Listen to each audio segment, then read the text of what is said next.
She was supposed to be his queen. 7 years. 7 years she stood beside him in the dark, when he had no crown, no army, no name worth speaking. She held his wounds closed with her bare hands. She believed in the man before anyone believed in the king, and the night he finally had everything, he gave it all to someone else. But here's what no one in that empire understood, what no court fool or noble drunk on wine could see. The woman they dismissed was not broken, she was loading. Stay until the end. Drop your city in the comments. I want to know who's watching when empires fall. The night Draven Kaelor announced his betrothal to Lady Celestia Ravenshade, the grand imperial hall smelled of beeswax candles and expensive wine, and the particular kind of ambition that made men sweat through their finest clothes. 3,000 nobles packed the hall. The chandeliers overhead threw gold light across silk gowns and polished armor, and faces arranged into expressions of careful joy, the sort of joy that lives just above fear. Blackthorn's court had learned long ago that the safest emotion to wear in front of their king was enthusiasm. It asked no questions. It required no courage. Seraphina Vale stood in the eastern gallery, one level above the main floor, close enough to see everything, and far enough that no one watched her watching. She had dressed carefully that evening, not for vanity. She had long since stopped caring what the court thought of her appearance. She had dressed carefully because she believed with the whole of her body that tonight would be the night Draven finally said it aloud, finally made official what every person in that empire already knew. She wore deep green, the color he once told her suited her better than any crown jewel. The irony of that would take her days to fully swallow. She had known Draven Kaelor before his name meant anything, before the conquest campaigns, before the siege of Aldermore, before 3 kingdoms knelt at his feet and called it honor instead of defeat. She had known him at 22, fresh off a failed border skirmish, sleeping on a cot in a garrison infirmary while she cleaned infection from a gash across his ribs, and he gritted his teeth and refused to make a sound. "You don't have to perform for me," she had told him then. "Nobody's watching." He had looked at her sideways, this stranger with careful hands and no deference in her voice, and he said, "That's the problem. I always feel like somebody's watching." That was the beginning of 7 years. She had traveled with his campaigns as a field healer, officially attached to the medical corps. Unofficially, she was the person he ate breakfast with when the strategy meetings ended and the generals left and he sat alone with too much weight behind his eyes. She was the person he read to when he couldn't sleep. She was the person who pushed back when he made decisions from ego instead of judgment, who said, "That's wrong, Draven, and you know it's wrong," in a tone that somehow never made him defensive, only honest. He had told her things that would have destabilized his throne if spoken aloud to anyone else. He had told her he was afraid, more than once, about more than one thing. He had told her, in the ruins of a captured eastern fort with the smell of ash still thick in the air, that he could not imagine building anything permanent without her beside it. She had taken that seriously. She had built her entire future inside that sentence. Now she stood in the eastern gallery of his grand imperial hall, while 3,000 people celebrated his engagement to a woman she had never met, and she tried to locate something inside herself that felt like surprise. She could not find it. She found grief instead, and it was enormous. She found something worse beneath the grief, which was understanding, because Seraphina Vale was not a woman who deceived herself, even when deception would have been merciful. She understood immediately, in the way that a healer understands a wound the moment she sees it, exactly what had happened. Not cruelty, not fickleness, not the casual betrayal of a man who had simply grown bored. Something far more specific. A calculation. Lady Celestia Ravenshade's family controlled the Ravenshade maritime territories, which connected to the Morrigan Straits, which were the only viable naval passage between the northern and southern halves of Draven's expanding empire. The Ravenshade alliance also absorbed 2 minor kingdoms that had been quietly fortifying their borders against Blackthorn for the past 3 years. The marriage didn't just gain Draven a wife. It closed off a potential 2-front war. It consolidated control of the Straits. It turned potential enemies into family. He had done the math. She had lost the math. That was what broke her open, standing in that gallery in her green dress with her hands perfectly still at her sides, while the crowd below her cheered and Draven stood at the ceremonial dais, with his jaw set in the way she knew meant he was managing something beneath the surface. He wasn't celebrating. He was executing. She watched his face for a long time, long enough that the noise of the hall faded to something abstract, something that happened to other people in another country. He found her eyes across the room. She had not expected that. She had believed perhaps that he would not look for her, that he would have the mercy of not looking. He looked, and for 3 seconds, 3 full seconds, which is a very long time when what you are doing is watching a man comprehend his own choices. His face showed her everything she already knew. The guilt, yes, but worse than that. The love, still there, undiminished, real. He had not stopped loving her. He had simply decided love was not the axis on which empires turned. She held his gaze. She gave him nothing. And then she turned and walked out of the gallery while the crowd below her erupted in applause. She did not look back. Alphas in the old literature, the kind of texts that gathered dust in the imperial archives, were described in purely physical terms. Size, strength, dominance markers, the biological machinery of command. But the old literature missed the more interesting truth, which was that the defining characteristic of an alpha was not physical power, but the particular texture of their psychology under pressure, the way they processed betrayal from a community that owed them loyalty, the way they rerouted grief into action, sometimes brilliantly and sometimes catastrophically, because grief without purpose felt like weakness, and weakness was the one thing they had been trained from childhood to refuse. What the old literature never adequately addressed was what happened to an alpha who was not the perpetrator of betrayal but the recipient of it. Seraphina Vale was not born in a ruling house. She did not carry alpha bloodline markers in any official sense. But the people who knew her, truly knew her, would have told you quietly that she had always operated with that same particular psychology, the same rerouting mechanism, the same inability to be stillness after damage. She was halfway to her quarters before she realized her hands were shaking. She stopped in an empty corridor. Stone walls. A single torch in an iron bracket. The sound of celebration muffled through several feet of palace architecture. She pressed her back against the wall and breathed.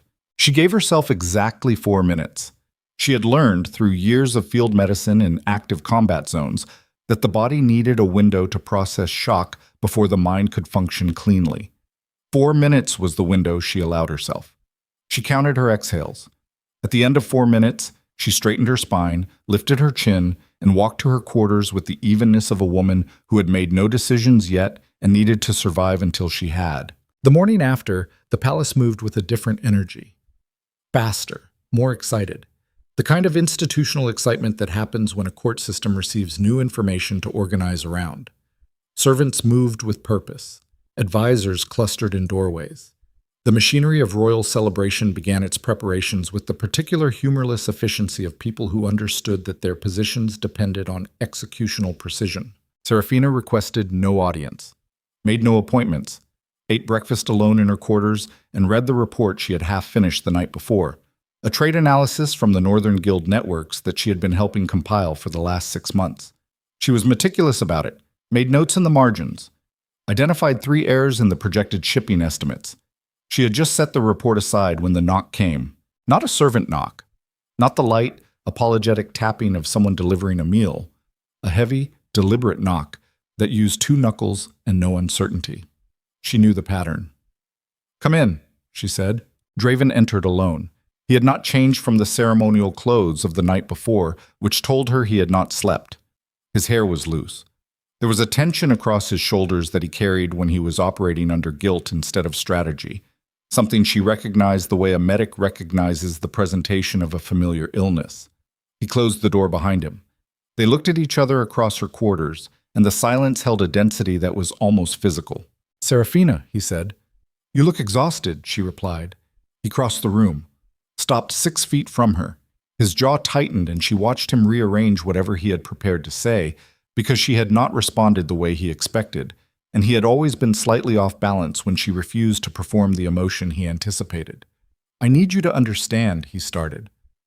"I understand," she said, "completely. I haven't—" "The Ravenshade Maritime Rights, the Morrigan Straits, the two-front war you spent the last 2 years quietly dreading. I did the math last night. It's sound strategy." Something moved across his face that looked almost like pain. "That's not all of it," he said. "I know. I need you to hear me." Draven. Her voice was even, careful. The voice she used when she was managing something large and did not want it to become unmanageable. What do you need from this conversation? Forgiveness? Absolution? I can't give you either of those things this morning. I'm not sure I can give them to you at all, but I am certain I cannot give them today. I'm not asking for forgiveness. His voice came out rough, the way his voice got when he was pushing against his own control. I'm asking you not to disappear. I'm asking you to stay. The audacity of it moved through her like cold water. Stay, she repeated. In the palace. In my... He stopped, reorganized. In Blackthorn. You could have a position, head of the medical corps. Whatever you want, whatever resources. You want me to stay? She said slowly, and watch you build a life with someone else. He said nothing. You want me close? She continued, because you're not capable of letting go. And you are asking me to structure my existence around your inability to release what you chose to give up. That is not what I'm... That is exactly what you're asking me. Her voice was still even. It cost her something to keep it that way. And I think you know it. I think that's what made you unable to sleep last night. Draven looked at her for a long time. His hands were at his sides, closed loosely. He breathed through his nose. I made the choice I had to make, he said finally, for the Empire, for the people under my protection. You know I didn't make it lightly. I know, and I know that doesn't make it hurt less. No, she agreed. It doesn't. Seraphina, I'm not going to hate you, she said. I want you to know that. I am not capable of hating you, and I wouldn't want to be. What you did for reasons I understand, with a weight I genuinely respect. You are still the person I know. That part is unchanged. She paused. But I'm also not going to stay. The silence after that was different, heavier. The kind of silence that follows a door being closed quietly rather than slammed, which is always the worst sound. Where will you go? He said. It was not quite a question. Somewhere I can be useful, she said. He stood in her quarters for another minute, looked at her with the full weight of 7 years and all the damage a single night could do to 7 years. She met his eyes and did not flinch, and did not soften, and did not offer him anything that he had not earned. He left. She sat down slowly after the door shut, pressed her fingers flat against the surface of her desk. She breathed. 4 minutes. Then she began to plan. There is a particular kind of intelligence that does not announce itself. It does not perform. It does not position for recognition in rooms full of people who have already decided what to think of it. It simply works. It builds. It moves through information the way water moves through stone, patient and directional and quietly devastating in its accumulation. Seraphina Vale had this kind of intelligence, and the Imperial Court of Blackthorn had spent 7 years failing to notice it because she had arrived as a healer attached to the king's campaign corps, and healers were not the category of person in whom courts invested strategic interest. This was a significant error. She had spent those 7 years observing everything, not passively. She was not a passive person, but with the attention of someone who understood that information was not merely practical but structural. That knowing how trade networks functioned and where political loyalties actually lived, underneath the performances of loyalty, was the kind of foundation on which real power was built. The kind that lasted. The kind that did not depend on who a person married or which bloodline they carried. In the months after Draven's announcement, while the court prepared for a royal wedding, Seraphina moved through Blackthorn with the deliberateness of someone executing the early stages of a very long plan. She rebuilt her connections with the Northern Guild networks. She had been cultivating these quietly for 2 years. Merchants, healers, trade brokers, the kind of people who moved between kingdoms on practical necessity and accumulated relationships the way courts accumulated art. She deepened those connections, made herself useful in specific, unshowy ways, sent remedies to a guildmaster's sick daughter, advised a trade broker on a contract dispute that was quietly bleeding his business, introduced 3 people to each other who had been trying to find each other for months without knowing it. She was building something. She was not yet sure of its full shape, but she knew the foundation required trust, and trust was built through investment, and investment was best made quietly. The wedding happened. Seraphina did not attend. She sent a gift that was perfectly selected and impeccably tasteful and communicated absolutely nothing about her inner state, which was the precise message she intended. Celestia Ravenshade, who was neither stupid nor unobservant, would understand the code. She heard about the ceremony through the servants. There was music. There was spectacle. Draven stood at the altar with the face he wore in strategy meetings, the one that was all forward momentum and contained cost. Someone who had never known him well would have called it dignity. She called it what it was: performance. She felt a specific private grief about that. Not for herself. For him.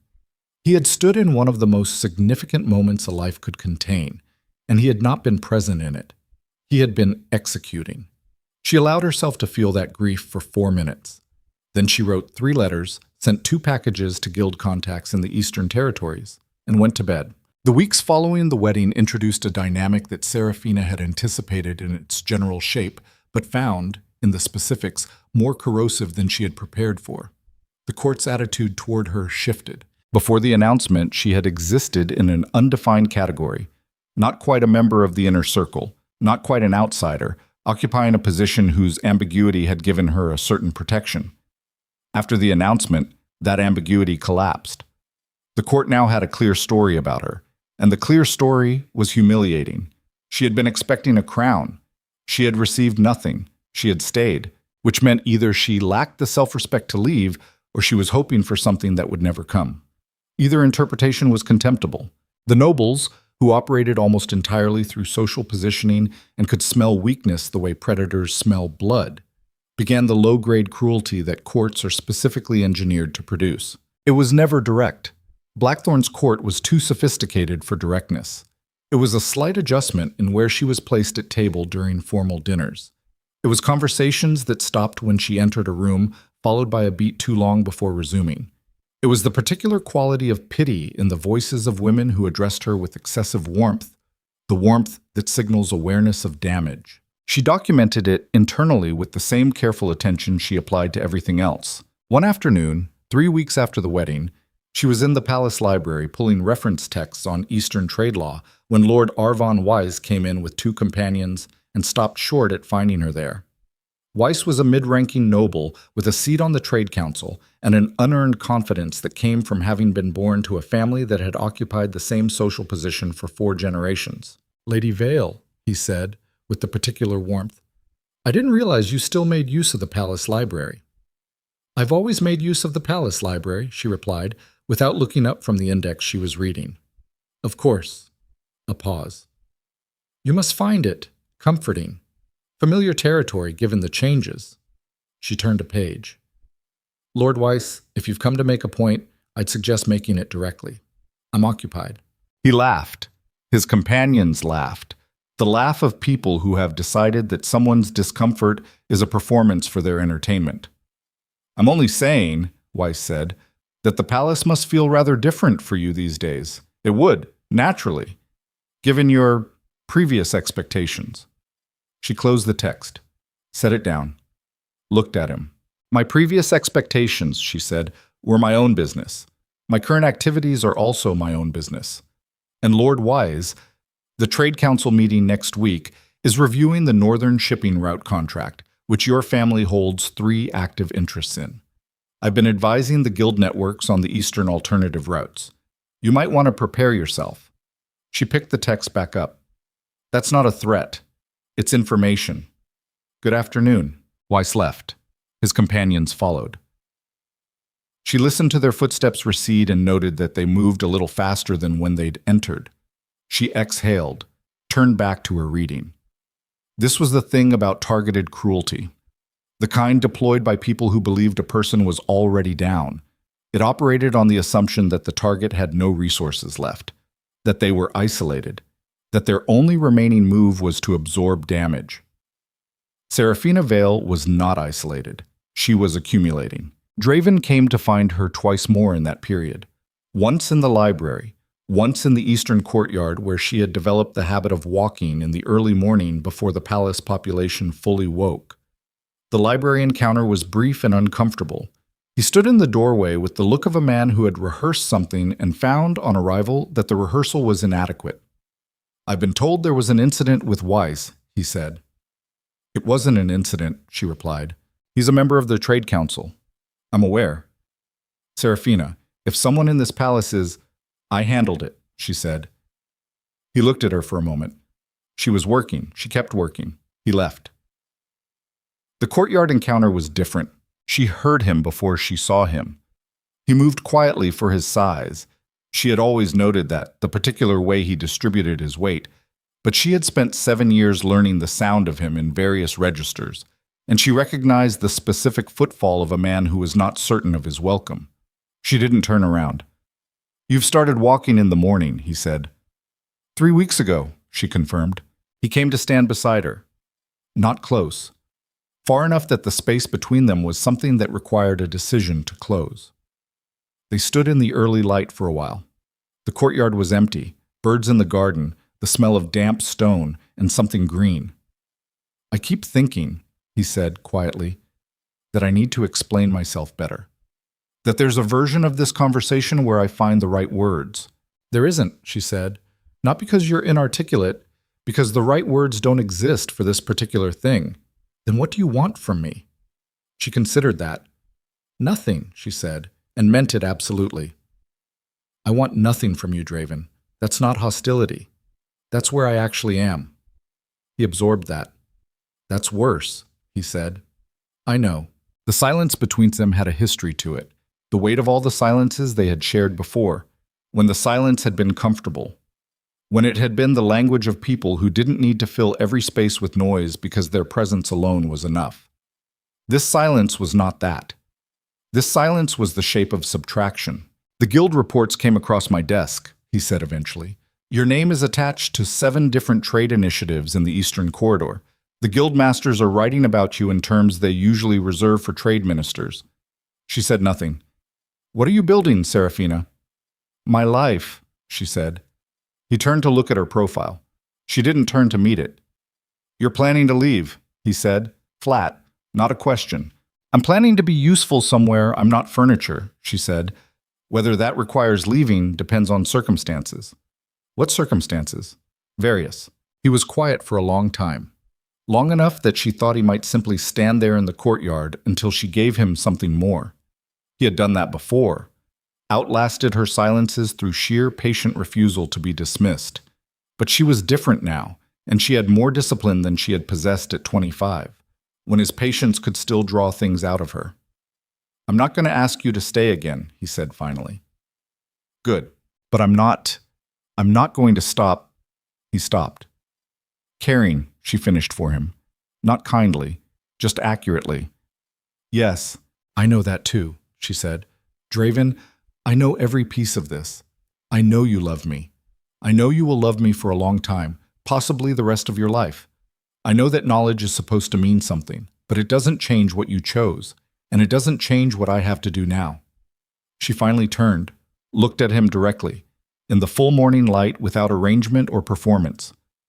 Love without fidelity to that love is just a feeling, and feelings are not an empire. She walked back inside. He stood in the courtyard alone. Later, she would hear from a servant she trusted that Draven had stood there for nearly an hour before returning to his duties. She noted this. She did not allow it to move her from her direction. But she noted it. Over the following weeks, Seraphina accelerated her planning. She had been thinking in terms of years. She compressed the timeline to months. The courtyard conversation had clarified something she had been leaving loosely defined. The Draven's continued proximity was a variable she needed to remove from her calculations. Not because she didn't trust herself, but because the presence of someone who loved you and had wronged you simultaneously occupied a kind of psychological real estate that was expensive to maintain, and she could not afford the cost. She sent 3 letters to guild contacts in the Eastern Territories. The Varanthos Reach, specifically, where trade routes converged and political structures were fragmented in ways that created specific opportunities for a person with the right combination of capital and influence. She liquidated what she had. Not much in the physical sense. She had never been interested in accumulation for its own sake. But she had 7 years of trust with people who had resources, and she had 2 years of specific, detailed knowledge of the Eastern Guild networks. And she had a reputation in those networks as someone whose analysis was accurate and whose word was good. Those were assets. Illiquid ones. But real. She spent her last month in Blackthorn collecting debts, not financial debts. Relational ones. The guildmaster whose daughter she had treated. The trade broker whose contract dispute she had resolved. 3 merchant captains who had passed through the palace medical corps at various points in the past 6 years and left owing her something more than gratitude. She called in nothing overtly. She simply made clear, in the careful language of people who operated through implication, that she was moving east, that she was building something, and that those who wanted a stake in that something would find her at the Varanthos crossing in the 2nd month of the following year. She counted 31 people who would show up. It was enough. She told no one in the palace. She arranged a quiet removal of her few belongings over the span of several days, a little at a time, so that when the final morning came, there was almost nothing left to take. She walked out of the eastern gate at first light on a Tuesday, which was an unremarkable day and an unremarkable week, and she did not look back at the palace. She had already said everything she needed to say in that courtyard. She was 2 days' ride from the Blackthorn border when she stopped at a roadside inn and ordered the first meal she had eaten with appetite in 4 months. She ate it slowly, tasted everything. Outside the window, the road stretched east through pine forest, gray in the early morning, empty. Nothing behind her. Everything ahead of her still unresolved, still unshapen, still in the early state of a thing that might fail or might become something that no one who knew her inside the imperial palace would have thought to anticipate. She was fine with that. She had always worked better without an audience. She was on her 2nd cup of tea when she heard the horses. Not unusual on a road of this weight. Commerce moved through here, messengers, merchants. But the pattern of hooves, 8 of them, disciplined, close together, covering ground at a pace that was not leisure. That pattern was military. She did not move from her table. She refilled her cup. The door of the inn opened. A soldier in Blackthorn gray entered first, his hand not on his sword but near it, the specific body language of a man implementing a firm instruction with reluctance. He looked around the room and found her immediately, which told her he had known exactly where to look. Behind him came Lord Arvon Weiss, which she had not expected. Weiss looked tired and slightly damp from travel. He was not a man who traveled for reasons he found comfortable, and the particular quality of his discomfort suggested he was operating under someone else's instruction and resented it. "Lady Vale," he said across the room. "Lord Weiss," she replied. He came to her table, did not sit, looked at her the way people look at someone who has unsettled their understanding of a situation. "You left without announcement," he said. "I was unaware I required permission. You're attached to the Imperial Medical Corps. Your departure is irregular?" "I submitted my formal resignation to the Corps administrator 6 days ago," she said. "In writing, with my seal. I have a copy." She touched the satchel at her side. "Would you like to review it?" Weiss had not known about the resignation. The slight shift in his expression confirmed it. Whoever had sent him had either not checked or had not been told. "The king," he started. "Did King Draven instruct you to follow me?" she asked. A pause. Fractionally too long. "The king is concerned for your welfare," Weiss said. "My welfare is excellent," she said. "You can tell him that. With my regards." She stood, placed her coins on the table, picked up her satchel. "Is there anything else?" Weiss looked at the soldier. The soldier had the expression of a man who understood that his assignment had just run out of runway. "The king requests your return," Weiss said, and the way he said it, with just a trace of something that wasn't authority, something more personal, something almost apologetic, made her pause for half a second. It was not the words. It was the understanding, landing in her chest like cold rain, that Draven had not sent Weiss. Draven had sent Weiss because he had known she would refuse to go back, and he had sent someone she had no reason to yield to, and that meant what he had actually sent was not a retrieval, but a message. A last gesture. A king saying, "I know you won't come back, and I am still asking because the alternative is not asking, and I cannot do that yet." She stood in the doorway of the inn with her satchel over her shoulder and the road east visible through the open door, and Weiss watching her with the uncomfortable awareness that he was witnessing something that was not his to witness. She thought about Draven in that courtyard, standing for an hour. She thought about 7 years. She thought about green dresses and cold stone and the particular way he had looked at her across 3,000 people who were celebrating his future. Then she thought about something else. Something she had learned that morning in a letter delivered to the inn before she woke, from a guild contact in the Eastern Territories. A letter that had changed, specifically and permanently, the calculation she had been working with. A letter that revealed, with the clarity of documented evidence meticulously gathered over 14 months, that the Ravenshade Alliance had not been the only available option, that there had been 3 other paths, 3 other strategies, 3 other ways to secure the Empire without the marriage, that Draven had been advised of all 3 and had set them aside, not because they were insufficient, because they were harder, because they required more sacrifice from him personally, because the Ravenshade option was elegant, was politically efficient, and cost nothing that he would miss, except her, which he had apparently calculated as an acceptable cost. She looked at Lord Weiss. "Tell him," she said very quietly, "not to send anyone else." She walked out into the morning. She did not look back. And somewhere behind her, inside the most powerful empire on 3 continents, the man who had chosen power over her was beginning, though he did not yet know the full dimensions of what was beginning, to understand what he had actually decided to lose. The letter was still in her satchel when she crossed the Blackthorn border. She had read it 4 times, not because she needed to read it again. Seraphina Vale had the kind of memory that processed information completely on first contact, a trait that had served her well as a healer and served her now as something harder to name. She read it 4 times because each reading clarified a different layer of what she was carrying. The first reading told her the facts. 3 alternative strategies. 14 months of documentation. Draven had seen them all. The second reading told her the implication. He had made a choice that was not forced. The third reading told her something about herself. Specifically, that the grief she had been treating as the primary wound was not, in fact, the deepest one. The deepest one was this. She had spent 4 months believing she understood his decision, respecting it, even, in the specific and painful way one can respect a choice that destroys you because the reasoning behind it is sound.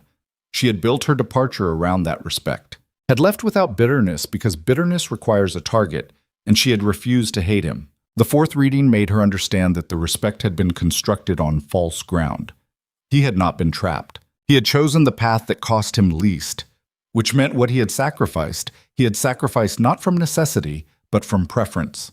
Not the preference of a man who wanted to give her up, the preference of a man who, when given a choice between a harder road that preserved what mattered most and an easier road that merely preserved the Empire, had quietly reached for the easier road and told himself it was duty.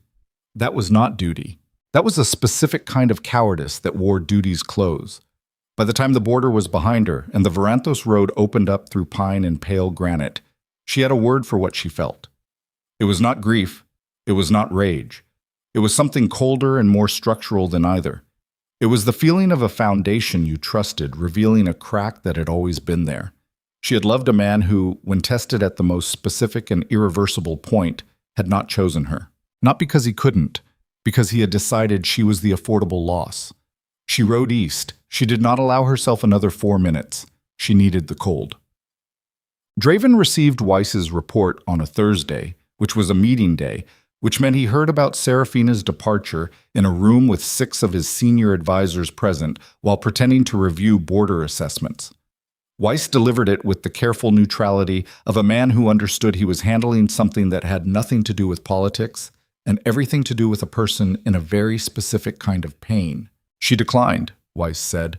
She had documentation of a formal resignation filed 6 days prior.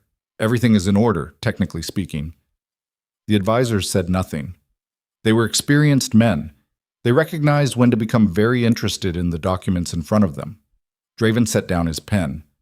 She said, Weiss continued, and paused in the way of a person deciding whether to complete the sentence, to not send anyone else. The room was quiet. Leave us, Draven said. The advisors filed out with the practiced speed of people for whom reading a room was a survival skill. Weiss remained because he had not been addressed in the plural and understood the distinction. Draven stood at the window. The morning courtyard below was empty.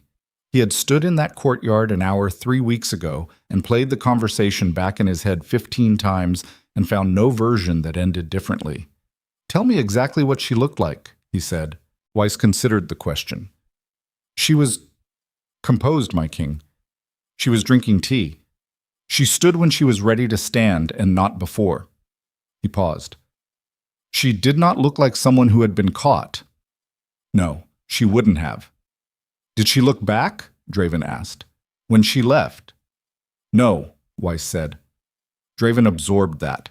The thing about Seraphina that he had understood early and understood completely and still, somehow, had failed to fully account for in his calculations, was that she did not perform her emotions.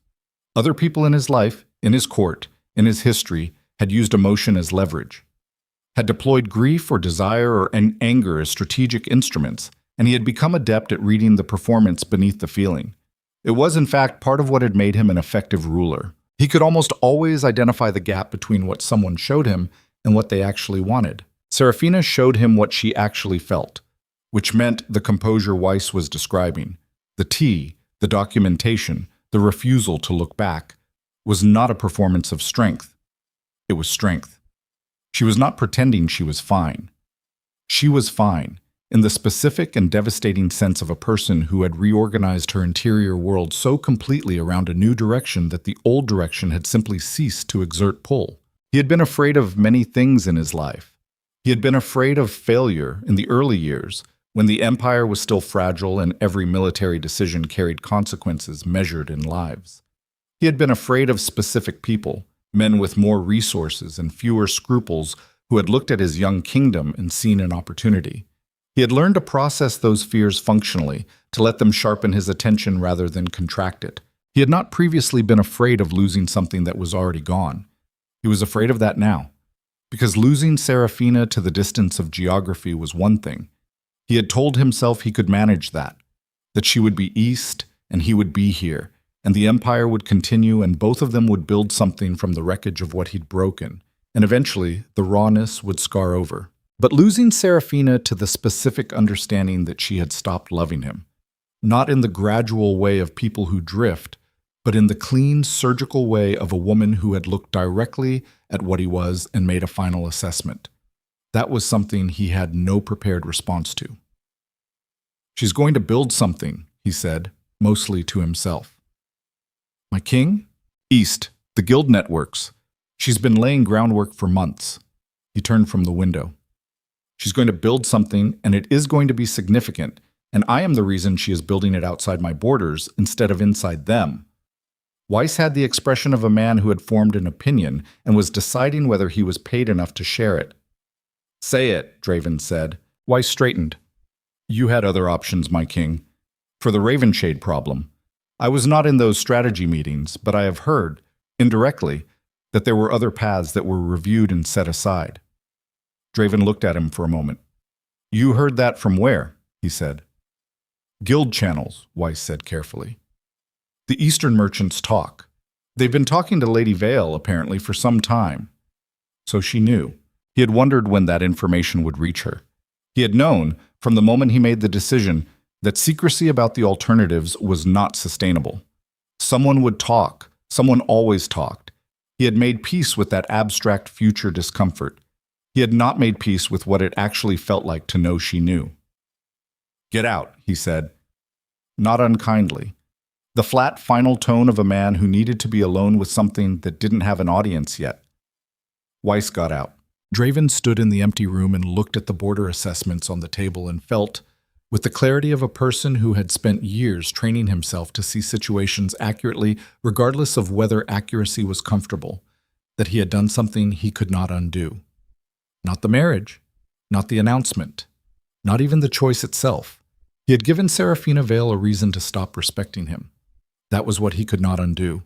Everything else, geography, politics, the shape of an empire, was negotiable, reversible, reconstructible. He had rebuilt things from worse than this, but a person's respect, once it had examined you fully and found you insufficient, did not come back because you wanted it to. It came back, if it came back at all, because you had earned it back through actions that cost you something real. He did not know yet what those actions might be. He sat down at the table, pulled the border assessments toward him. He had an empire to run. He ran it. 3 months east of Blackthorn, the Varanthos Reach was a different kind of country. It was not a country, technically. It was a loose coalition of trading territories that had been rejecting the concept of centralized governance for 200 years on the practical grounds that centralized governance kept trying to tax the trade routes that were its primary economic engine. The people who lived and worked there were pragmatic in the specific way of people whose survival had always depended on adaptability, quick to trust based on demonstrated value, quick to withdraw that trust if the demonstration stopped, and deeply skeptical of anyone who arrived with a title before they arrived with results. Seraphina arrived with neither. She arrived with a letter of introduction from a guild master, a detailed knowledge of the Eastern trade networks, a small amount of capital contributed by 4 people who had decided she was worth backing, and the particular quality of attention she brought to every room she entered. The attention that asked how this works, and what does this person actually need, and where's the gap between those two things. She rented a building in the Varanthos market quarter, 2 floors, stone ground floor, wood upper. She put a healer sign on the door because healing was her entry point into any community. It was the fastest way to become indispensable to people who didn't know you yet, and indispensability was the foundation of the kind of trust she was building toward. She treated patients in the mornings. She spent her afternoons with merchants and brokers and the quiet, sharp-eyed people who functioned as the connective tissue of Eastern trade. The translators, the fixers, the people who knew which route was actually passable after the spring thaw, and which one the caravans were still taking out of habit because no one had updated the maps. She updated the maps. She began writing trade analyses that she distributed through the guild networks, dense and specific and useful in the particular way that practical information is useful, not theoretical, not abstracted, but actionable. People began reading them. Then they began waiting for them. Then they began making decisions based on them. At 6 months, she had 17 regular patients, 9 active consulting relationships with merchant operations of varying scale, and a reputation in the Varanthos Reach that was beginning to move beyond the market quarter. At 9 months, she was advising the Varanthos Trade Consortium on a dispute with a northern kingdom over river access rights, and her recommended resolution was adopted, and the northern kingdom accepted it, which was not a thing the consortium had expected to happen without a prolonged and expensive negotiation process. At 12 months, 3 minor territory leaders came to her, independently, within the same month, to ask for her assessment of a border arrangement that had been creating friction between them for 11 years. She assessed it. She proposed a restructuring. They agreed to it, all 3, in a joint session that she facilitated in her building on the 2nd floor, in a room she had cleared of everything except 4 chairs and a table. It took 1 afternoon. After the 3 leaders left, she sat alone in that room for a while and thought about what had just happened. Not what it meant for her position exactly. That would clarify in its own time. She thought about the structure of it. 3 people with competing interests who had been unable to resolve a shared problem resolved it in an afternoon because someone had walked into the room without a stake in any of their positions and asked the right questions. She thought about how much of what passed for intractable conflict was simply the absence of a person with no skin in the game who was also genuinely competent. She thought about how much of what Draven had built depended on the performance of authority rather than the exercise of genuine problem-solving. She thought, briefly, about him.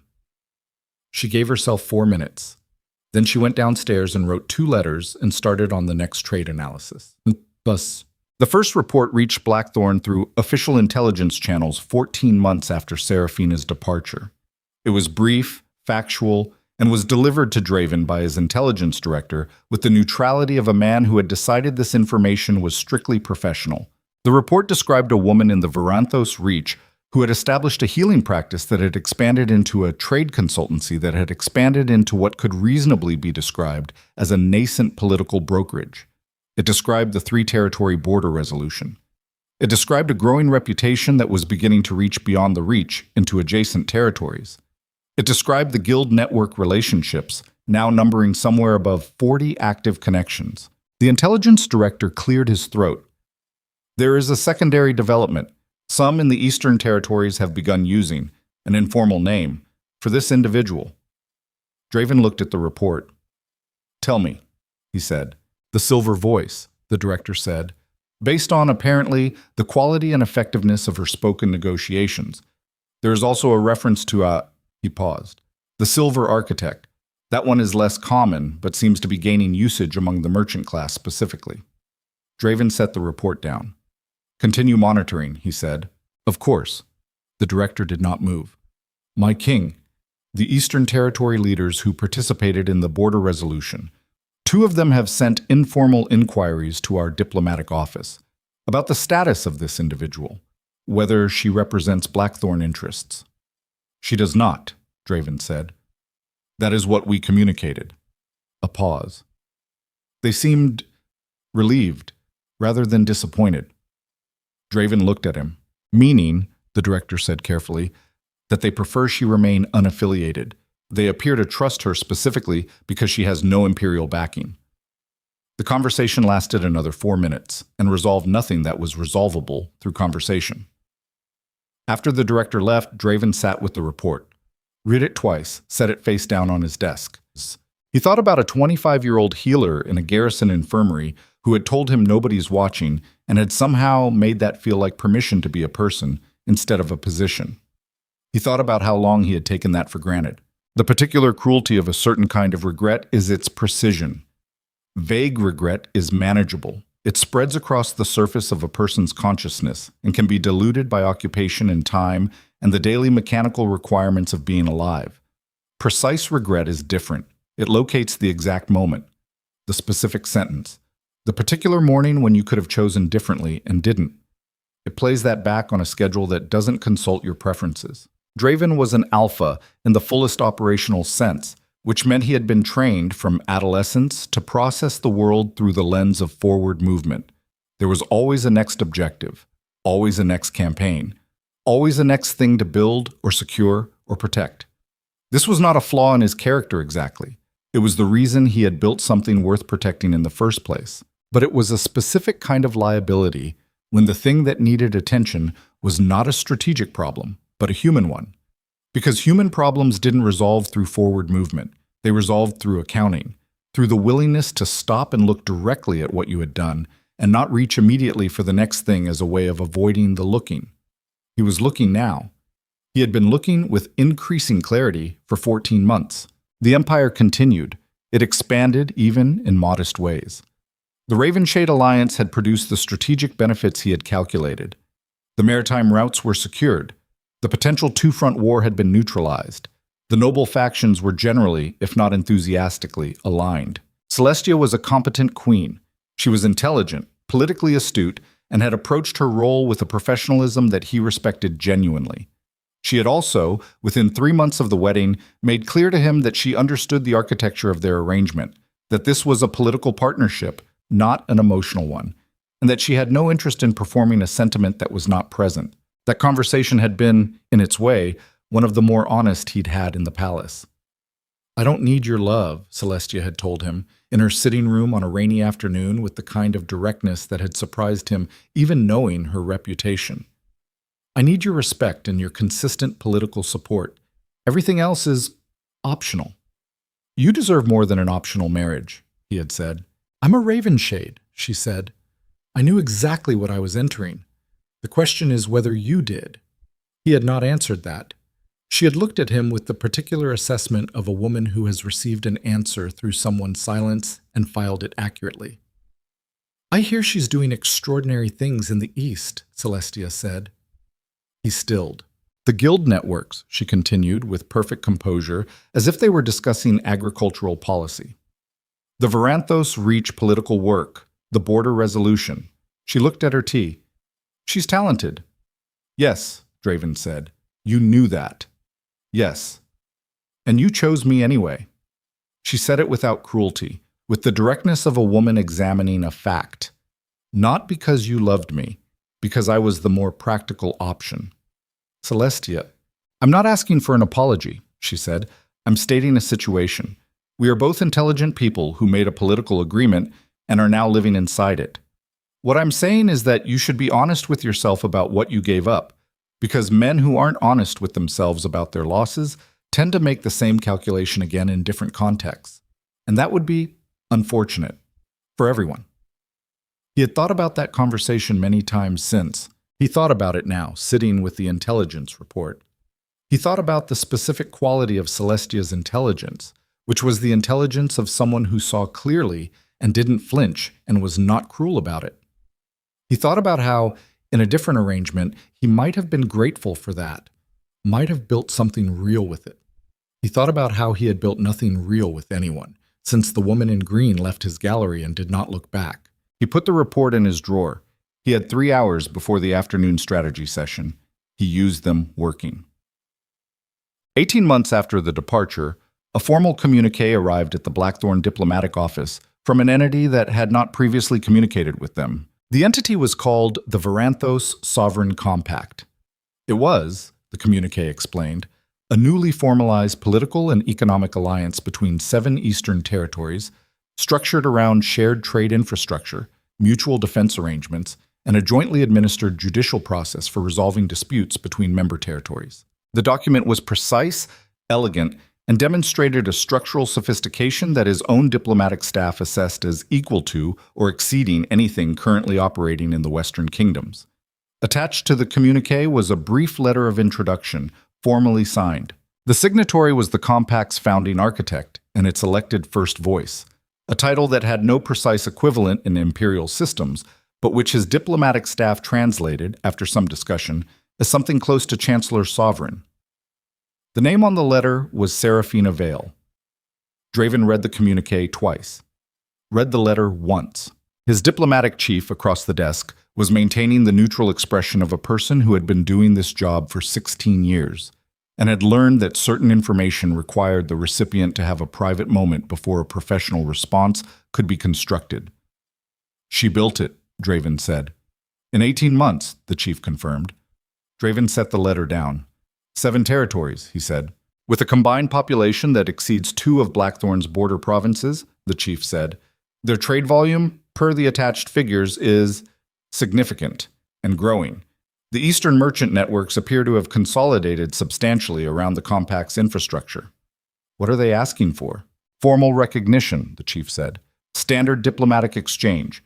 They are not requesting alliance. They are not requesting protection. They are requesting to be acknowledged as a peer political entity." Draven looked at the letter again. At her name. At the signature, which was precise and unadorned, no flourish. Exactly the handwriting he remembered from 7 years of margins and notes. And the occasional letter left on his desk when she had something to say that she'd rather commit to paper. "They're not asking for anything," he said. "They don't need anything from us." "No," the chief agreed. "They appear to be informing us, as a courtesy." There was a specific and complicated silence. "Draft a response," Draven said. "Formal recognition. Standard diplomatic language. Extend an invitation for representative exchange." The chief made a note. "And the personal correspondence? Lady, First Voice Vale's letter is addressed to you directly." Draven picked it up, read it again, though he had already memorized it. It said, "Formal recognition of the Varanthos Sovereign Compact is requested.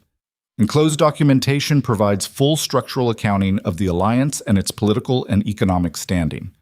The compact extends this communique in the spirit of regional stability and anticipates a productive professional relationship between our respective entities." It said nothing personal. There was nothing in it that could be read as personal. It was technically a letter from a head of state to the leader of a neighboring political entity, and it was correct in every dimension, and it was completely, deliberately, and impeccably empty of anything that was not professional. She had written it knowing he would read it. She had written it knowing he would understand exactly what the absence of anything personal meant.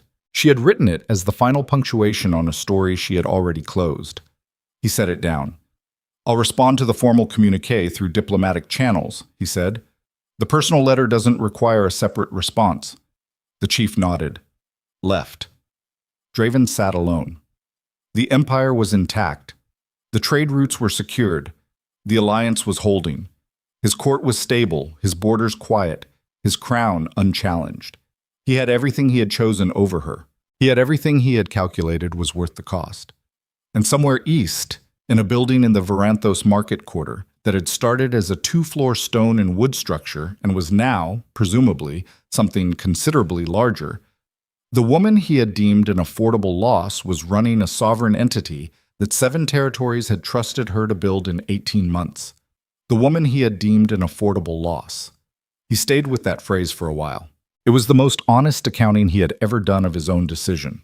He was still sitting with it when his secretary knocked to remind him the afternoon session was beginning. He stood, straightened his jacket, walked down the corridor toward the strategy room. He passed the eastern gallery on the way.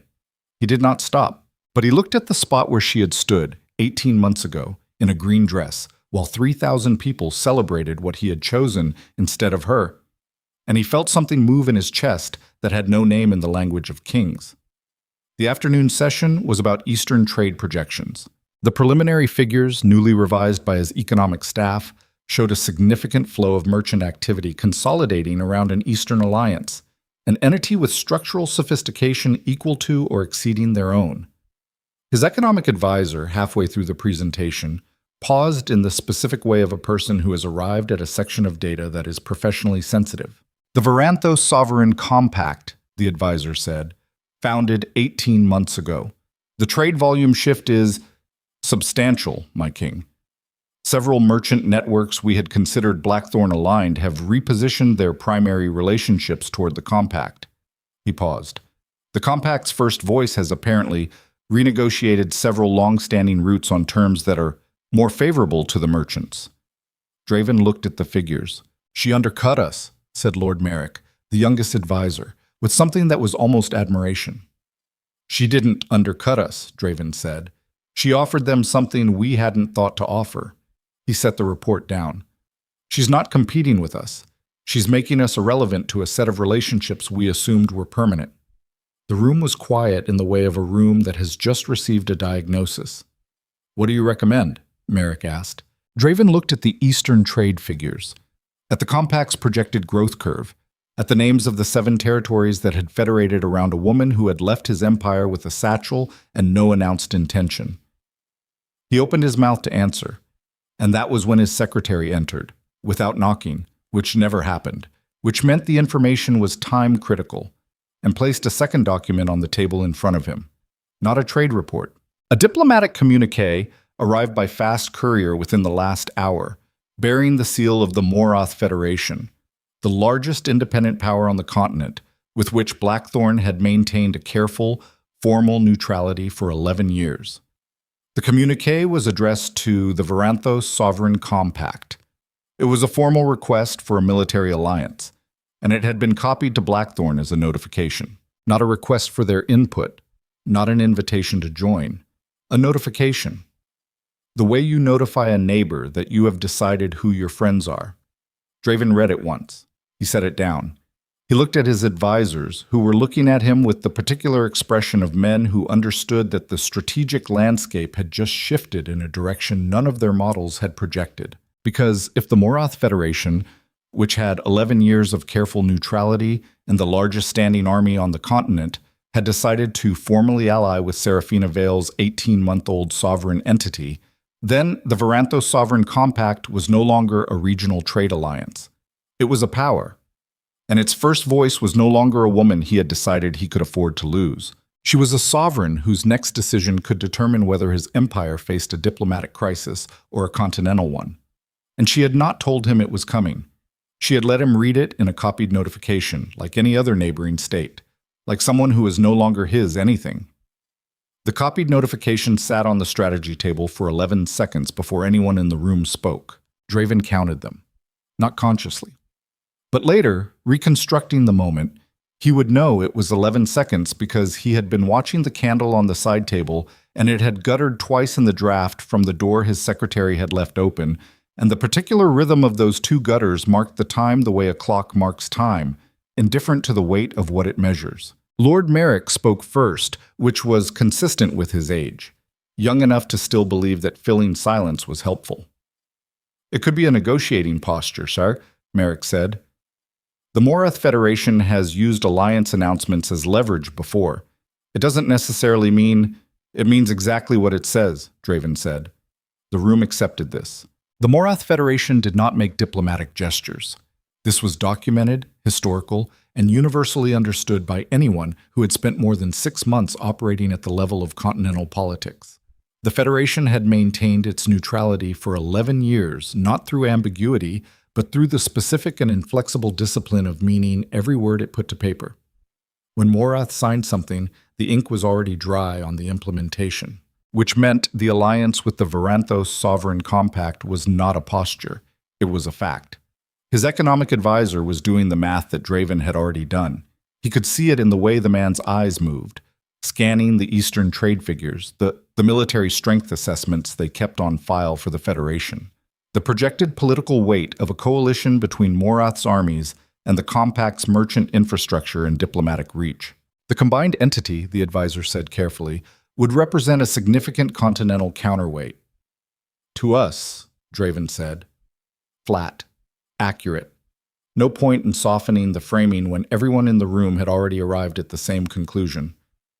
To several established powers, the advisor corrected, with the diplomatic instinct of a man who had learned that precision of language mattered, when the language would eventually be repeated in corridors he wasn't in.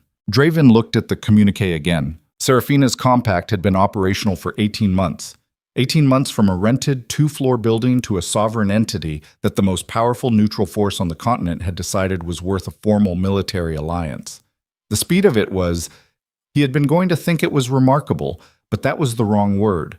It was not remarkable. It was exactly consistent with everything he had known about her for 7 years and had somehow, in the structure of his calculation, failed to fully weight. He had known she was intelligent. He had factored that. He had not factored the specific thing that intelligence became when it was combined with the kind of motivation that came from having nothing left to protect and everything left to build. He had given her that motivation. He had cleared her of every attachment to his empire and sent her east with nothing to lose. The communique was, in a very precise sense, the consequence of his own decision coming back to him in formal diplomatic language with a Federation seal at the bottom. I want updated assessments on every trade relationship we currently hold with Eastern territories, he said, within 3 days. I want to know which ones are genuinely stable and which ones are operating on inertia we have been mistaking for loyalty. He stood. And I want the Morath communique kept internal to this room. It goes nowhere until I decide how we respond. He left. He walked to his study, closed the door, stood at the window that faced east, which was not something he had made a habit of, and looked at the tree line in the middle distance as if the answer to something was located there. There is a particular moment in a man's reckoning with his own decisions when abstraction collapses into the specific. For months he had lived with the general understanding that he had lost something irreplaceable. That understanding had texture and weight, but it had existed primarily in the register of emotion, the kind of knowledge that a person carries in their body, that surfaces in the morning before the day's occupation builds enough noise to cover it. This was different. This was the specific made concrete and formally sealed and copied to his diplomatic office as a professional courtesy. The woman he had calculated as an affordable loss had, in 18 months, built something that now required him to update every Eastern strategic assessment he had constructed over the past 2 years. She was not just gone. She was consequential in a way that made his decision not merely painful, but strategically wrong. He had been wrong about the cost. That was the thing that moved in him now, distinct from grief and distinct from longing, its own specific and unpleasant species of reckoning. He was a man who had built an empire on the quality of his judgment, who had staked lives on his ability to assess a situation accurately and choose the right path, who had, when the path required something terrible, chosen it cleanly because he trusted his own calculus. His calculus had been wrong, not about the empire. The empire was intact. The Ravenshade Alliance had delivered exactly what he'd projected. But the calculus about what Seraphina would do, what she was capable of, what she would become when removed from the gravity of his court and given open ground, that calculus had been incomplete. He had priced her in, subtracted her, and moved forward. He had underpriced her. A king's greatest vulnerability, the one that no military preparation and no diplomatic acuity can fully defend against, is the gap between who he believes his people to be and who they actually are. This gap does not close through intelligence reports or surveillance or the sophisticated machinery of information gathering that courts build around themselves. It closes only through the humbling practice of paying attention to a person without the distortion of what you need them to be. Draven had known Seraphina for 7 years. He had loved her, genuinely, in the fullest sense available to him. And still he had looked at her through the frame of what she was to him, rather than what she was in herself. He had seen her in relation to his empire. He had not seen her as a thing that had its own trajectory, its own scope, its own capacity for consequence that existed entirely independent of him. This was a failure of imagination. This was also the most common failure that powerful men made about women they loved, and it was no less catastrophic for being common. He sat down, pulled a piece of paper toward him, wrote nothing, set the pen down. He did not write to her. He had no standing to write to her. She had communicated, through the impeccable professionalism of her formal letter and the silence where personal language should have been, that they were now corresponding entities and not corresponding people. To write personally would be to demand something she had already declined to offer. He would not demand. He was not sure at this point that he had any right to demand anything of her at all. He sat with that for a long time. Then he had 3 more hours of the day to manage, and he managed them. The Morath Alliance announcement became public knowledge within 6 days, despite his containment instructions. This was not a surprise. Information of that magnitude moved through diplomatic and merchant channels on its own schedule, indifferent to royal preference. But the speed of it was faster than he had estimated, which suggested the leak was internal. He noted that. The public response in Blackthorn was mixed, in the specific way of a court population that has not yet received an official framing and is operating on rumor and inference. The noble factions buzzed. The merchant class grew visibly uncertain. Several had been receiving competing overtures from both Blackthorn trade representatives and compact-aligned brokers, and the Morath Alliance changed their internal calculations in ways that would produce visible decisions within weeks.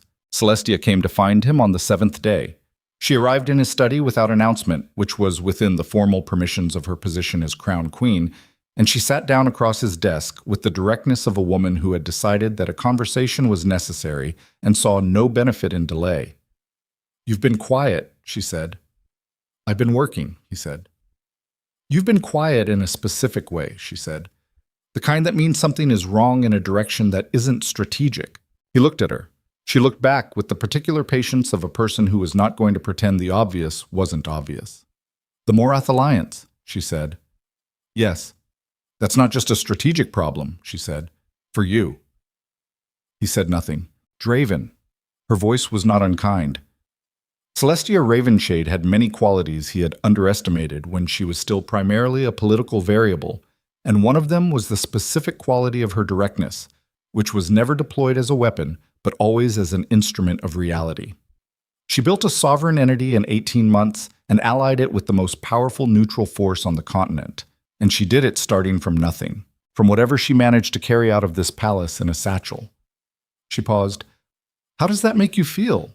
"It makes me feel that my Eastern assessments require significant revision," he said.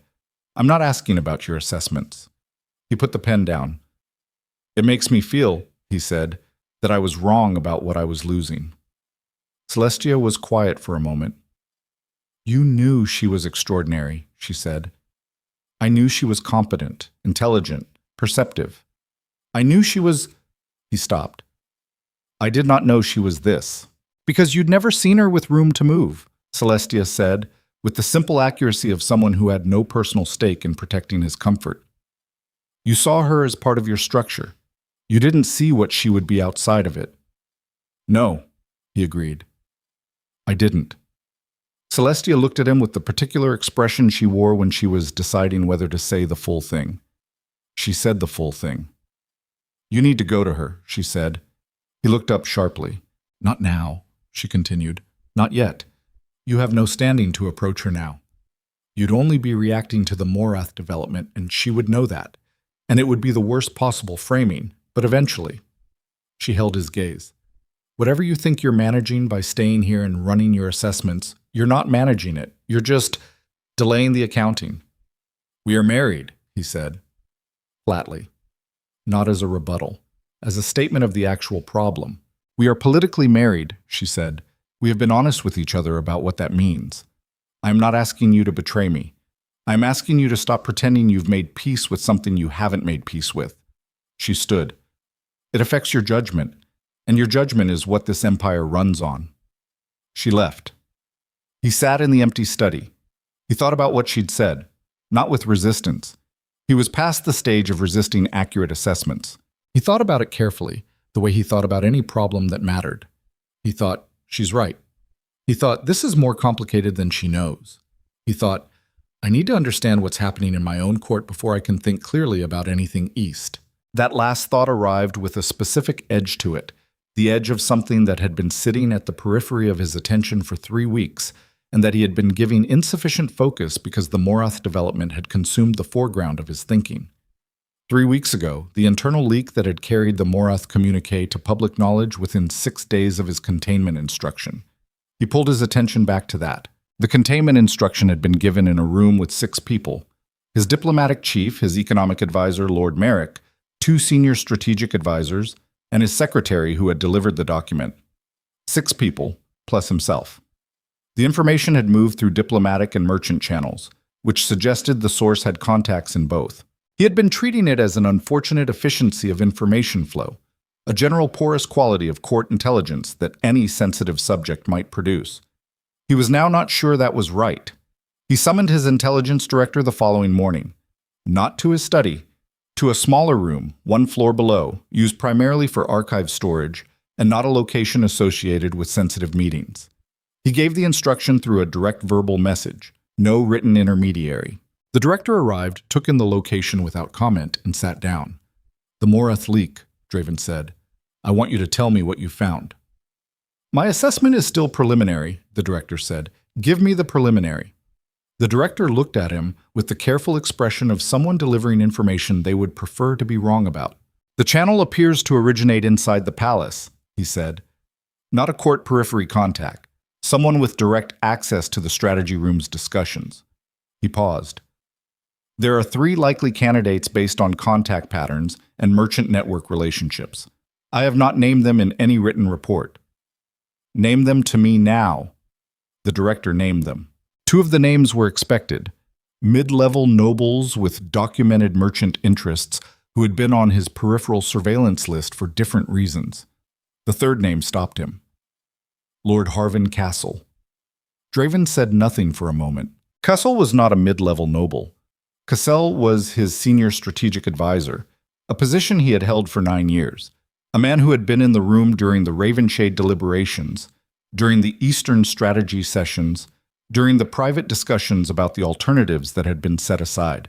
Castle was also, Draven noted now, with the cold clarity of someone assembling a picture from pieces that had been individually incoherent, the person who had most consistently framed the Ravenshade option as the only viable path during those deliberations. How certain? Draven said. 70%, the director said. Enough to investigate further, not enough to act on without more. Investigate further, Draven said, quietly. No written trail. Report directly to me. Understood. The director did not move immediately. There is something else. Draven waited. The merchant network contacts that the leak appears to have moved through, the director said. 3 of them have also been identified as active correspondents with the Varanthos Sovereign Compact. The room was very quiet. You're telling me, Draven said slowly, that the leak that moved the Morath communique through diplomatic and merchant channels moved through people who are also in contact with Seraphina's organization. I am not drawing that conclusion, the director said carefully. The compact has extensive merchant network relationships. Practically everyone in the Eastern Corridor corresponds with them at this point. The overlap may be entirely incidental, but... He stopped. But, Draven said, but if someone inside this palace with access to strategic-level discussions wanted to ensure that the Varanthos Sovereign Compact received early intelligence on Blackthorn's response to their alliance, routing that intelligence through the Morath leak as cover would be an efficient approach. Draven looked at the far wall. The implications of this assembled themselves with the mechanical precision of pieces that had been designed to fit together and had simply been waiting for someone to put them in the right order. If Castle had shaped the Ravenshade deliberations, had framed it as the only option, had deflected attention from the alternatives, while simultaneously maintaining active channels into the merchant networks that fed intelligence to the compact, then the question was not merely whether Draven had been betrayed by someone inside his court. The question was whether the decision that had cost him Seraphina had been engineered. Not entirely, perhaps. Not in the crude sense of a manipulated man with no agency. He had made his own choices. He bore his own responsibility. But if the alternatives had been systematically underweighted in his deliberations by someone whose interests were served by a particular outcome, if the framing he had trusted had been constructed, then his calculus had not merely been wrong, it had been corrupted at the source. There are forms of betrayal that a person can map and understand and eventually metabolize. The betrayal of someone who chose their interests over yours is comprehensible, even when it is devastating. It is a human act that human psychology has tools to process. But the betrayal that operates through the mechanisms of trust, that uses the access of a close advisor, the weight of a respected voice, the intimacy of someone who knows which arguments will move you, that kind is different. That kind does not stay in the place where the damage occurred. It radiates. It makes the person who is betrayed look back at every decision that voice participated in and ask, with retroactive dread, what else? Draven sat with this for the duration of that morning. He did not have enough yet to be certain. 70% was a probability, not a verdict. He would not move on probability. He had built his reign on the discipline of not acting on insufficient evidence, and he would not abandon that discipline because the personal stakes had become unbearable. But he understood now, with the cold specificity of a man who has just seen the shape of a room he had been standing in with the lights off, that his court was not what he had believed it to be. The next week moved with the particular surface normalcy of a place where large things are happening beneath the official agenda. Draven ran his court with full operational precision. He received delegations. He signed trade agreements. He attended the quarterly noble assembly and managed a minor factional dispute over river taxation with the efficiency of a man who had been doing this for 11 years and could do it with part of his attention. With the other part of his attention, he watched Cassel.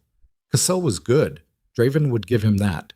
9 years of proximity to a ruler who valued intelligence and precision had produced a man who understood how to manage surface behavior under scrutiny. He ran his advisory functions with his customary competence. He raised no unusual flags. He seemed, to any external assessment, exactly what he had always been. But Draven had 7 years of experience reading someone who was managing their surface behavior, and the thing he had learned from Seraphina, one of many things, was that the tell was never in the face. It was in the adjustments, the micro-corrections a person made when they were monitoring their own performance. The half-second delays where a genuine reaction should have been immediate. Cassel had a particular delay when the compact was mentioned. Just a fraction of a second. Just enough. The intelligence director reported back on the 14th day. It was enough. It was considerably more than enough. Cassel had not merely been the conduit for the Morath leak. He had been the architect of a systematic information channel, operating for nearly 2 years, predating Seraphina's departure by 8 months, through which Blackthorn's strategic assessments had been moving in regular intervals to parties with interests in the Eastern Territories. The merchant network contacts were not incidental. They were deliberate. 3 of them had been placed in their positions by Cassel's direct recommendation over the preceding 4 years. The picture that assembled itself was not the picture of a man who had been opportunistically disloyal. It was the picture of someone who had been deliberately constructing an alternative relationship with the Eastern powers while sitting at the center of Blackthorn's strategic deliberations. Draven read the director's report twice, set it down. The Ravenshade deliberations, he said. I need to know whether his framing of the alternatives was consistent with what he knew from the Eastern channels. The director already had this analysis prepared. He had been thorough. The answer was no. The alternatives that Cassel had characterized as insufficient, the 3 paths that could have preserved the Ravenshade strategic objectives without the marriage, had been, based on information Cassel's Eastern contacts would have provided him at the time, more viable than he had represented to the strategy table. He had known. He had known the alternatives were real, and he had closed the door on them. Draven did not move for a long time after that.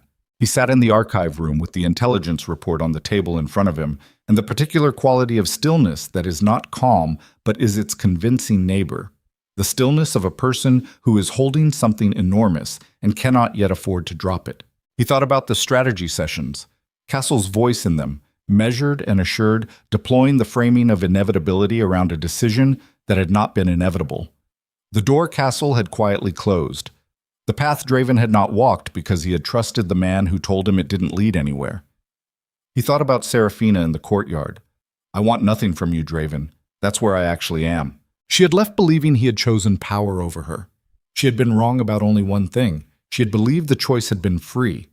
She had never known that the choice had been constructed, that the man who advised him most closely in the critical weeks before the Ravenshade announcement had been managing the deliberation toward a specific outcome for reasons that had nothing to do with Blackthorn's interests. She had left carrying a wound that had been designed. He stood. He walked to the door.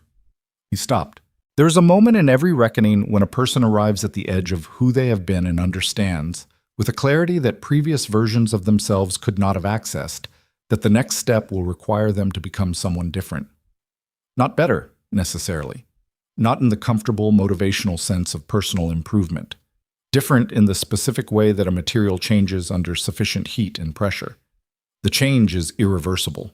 What comes out of it may be stronger or may be something unrecognizable, but it cannot be unmade. Draven had spent 11 years building his identity around a specific quality of certainty. The certainty that his judgment was sound, that his assessments were accurate, that when he made a choice that cost something real, the cost had at least been real, had bought what he calculated it would buy. He had built an empire on that certainty.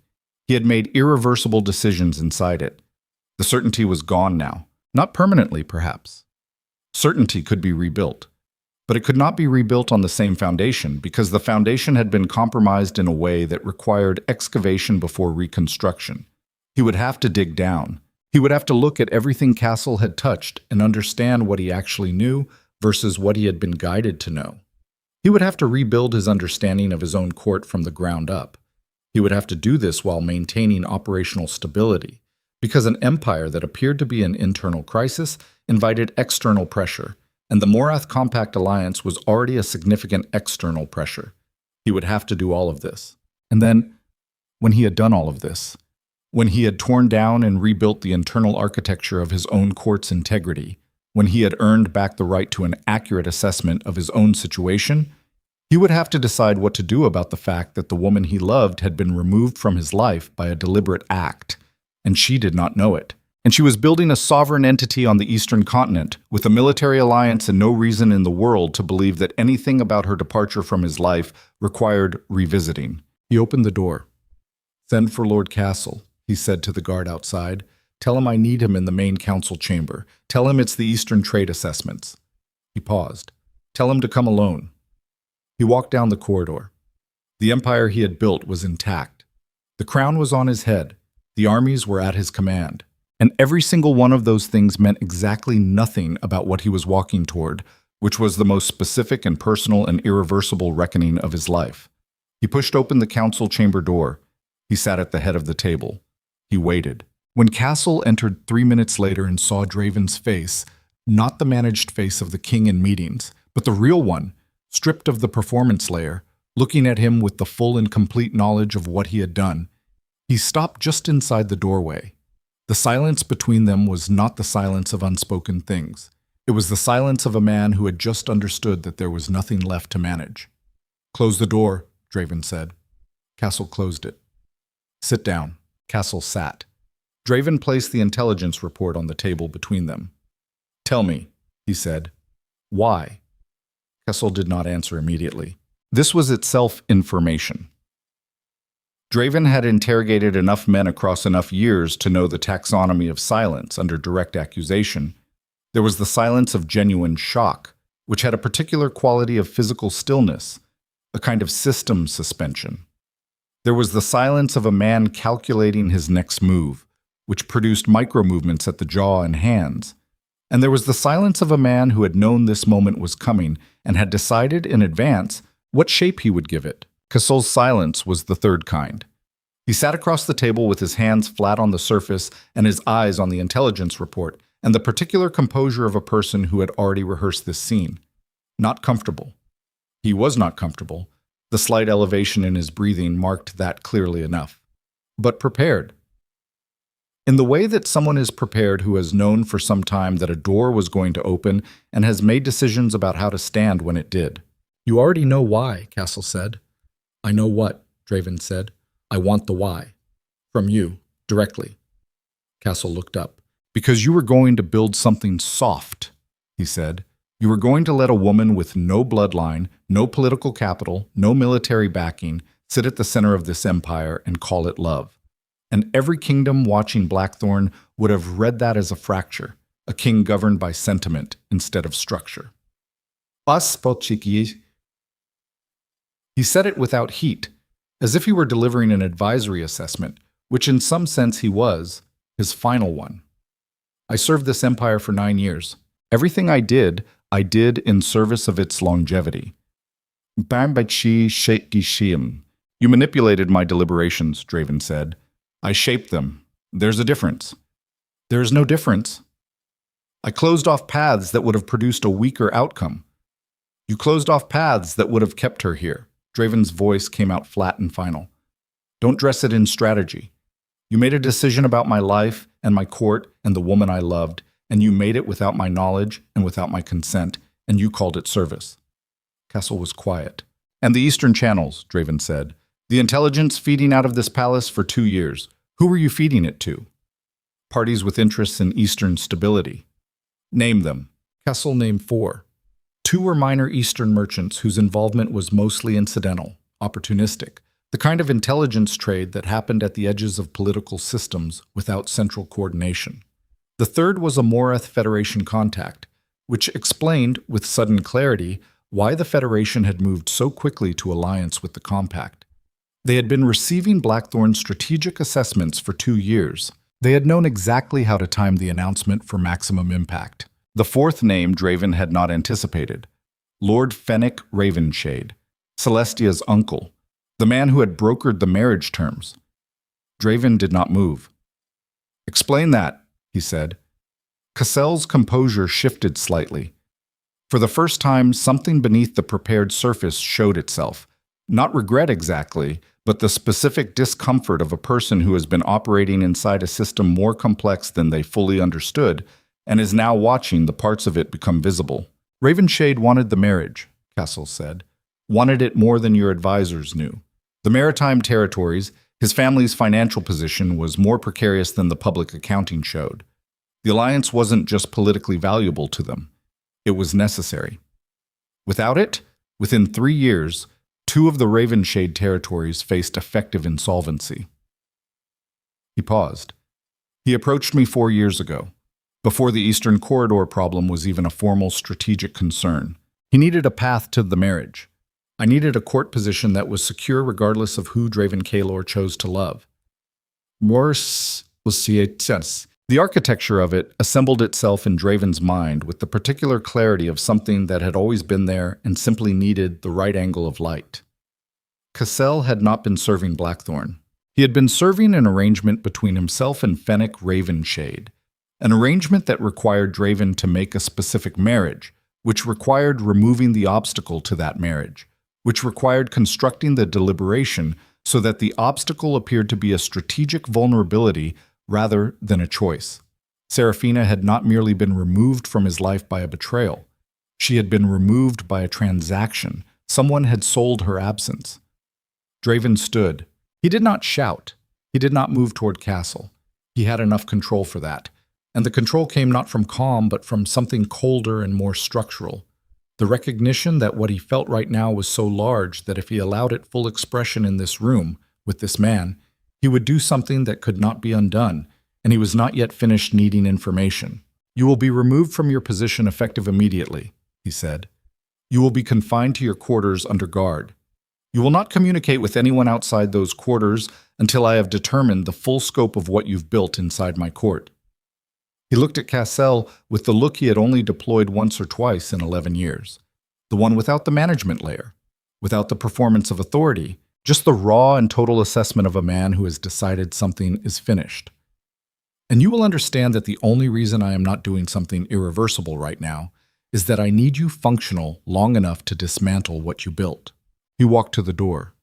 My king, Castle said. Draven stopped, did not turn. I believed I was protecting the Empire, Castle said. I want you to know that. Draven stood in the doorway. I know, he said. That's the worst part. He walked out. The following 72 hours were the most operationally complex of his reign. Not because of the external pressures, the Morath alliance, the Eastern trade shifts, the noble factions beginning to sense that something had changed inside the palace, but because the internal work required him to operate simultaneously on multiple levels while maintaining a surface that gave nothing away. He summoned 4 people he trusted without condition. Not many, but 4 was enough if the 4 were right. He had built his inner circle carefully over years, and the discipline of that had been, he now understood, partly instinctual preparation for a moment exactly like this one, when the circle needed to hold something catastrophic and needed to hold it without leaking. They spent 20 hours reviewing everything Castle had touched, every strategic session, every advisory input, every recommendation that had found its way into Draven's decisions over the past 4 years. They were looking for the full shape of the corruption, not just the Ravenshade deliberation, not just the Eastern channels, but the complete architecture of what Castle had built and what it had cost. What they found was significant, and in places worse than Draven had estimated. Several Eastern trade relationships that Blackthorn believed were stable had been subtly undermined through information that had moved in Castle's channels. Not destroyed, but positioned, set up for the compact to approach with timing and offers that would look extraordinarily well calibrated. Because they were. They had been calibrated using Blackthorn's own intelligence. Seraphina had not been working from nothing. She had been working with an information advantage that she herself had not known she had. This did not diminish what she had built. The compact's sophistication, the alliance with Morath, the structural elegance of the 7-territory federation, none of that had been handed to her. She had built it through her own intelligence and judgment and the specific quality of trust she generated in people who worked with her. The information advantage had given her better timing. The achievement was entirely hers. But the picture was now complete in a way that shifted everything. On the 3rd day, Draven called Celestia to his study. He told her everything. He watched her face move through the information with the specific precision of a woman who processed shock through analysis rather than expression. She sat very still. She asked 3 clarifying questions, each of which identified a dimension of the situation he had not yet fully articulated. And then she sat with it for a moment, this woman he had married as a political calculation. This woman who had told him on a rainy afternoon that she didn't need his love and had then proceeded to be, in quiet and consistent ways, one of the most honest presences in his life. "My uncle," she said. "Yes." She breathed. The quality of that breath told him the entirety of what she was carrying, and he had the specific decency to not look away from it. "He needed the marriage," she said. That was true. The territorial financial situation, I knew it was fragile. I didn't know... She stopped. "I didn't know he had gone this far." "Neither did I," Draven said. "I walked into this marriage," she said slowly, "believing I understood the terms. I understood the political arrangement. I understood you didn't love me.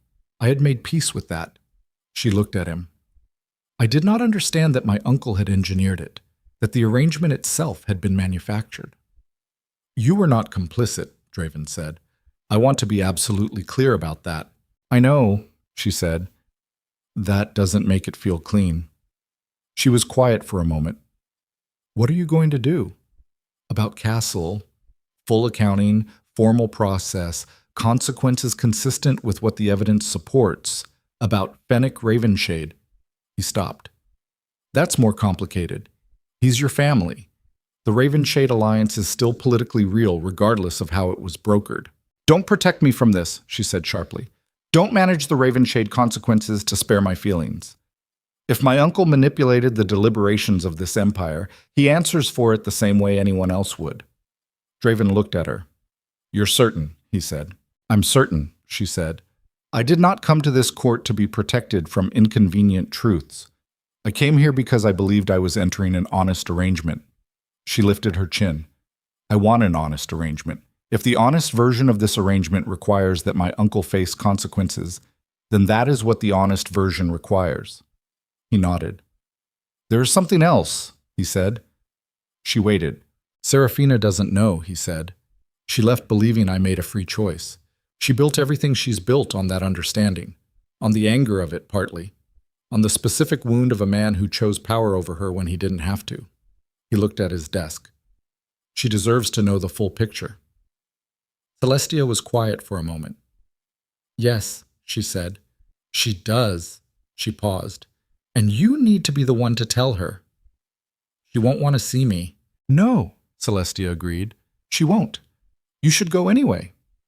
The silence between them had a different quality than their silences usually did. Less managed. More human. Celestia, he said, I want to say this marriage cost you something real. Something I didn't fully account for when I was running calculations about what the Ravenshade alliance would cost. I'm sorry for that.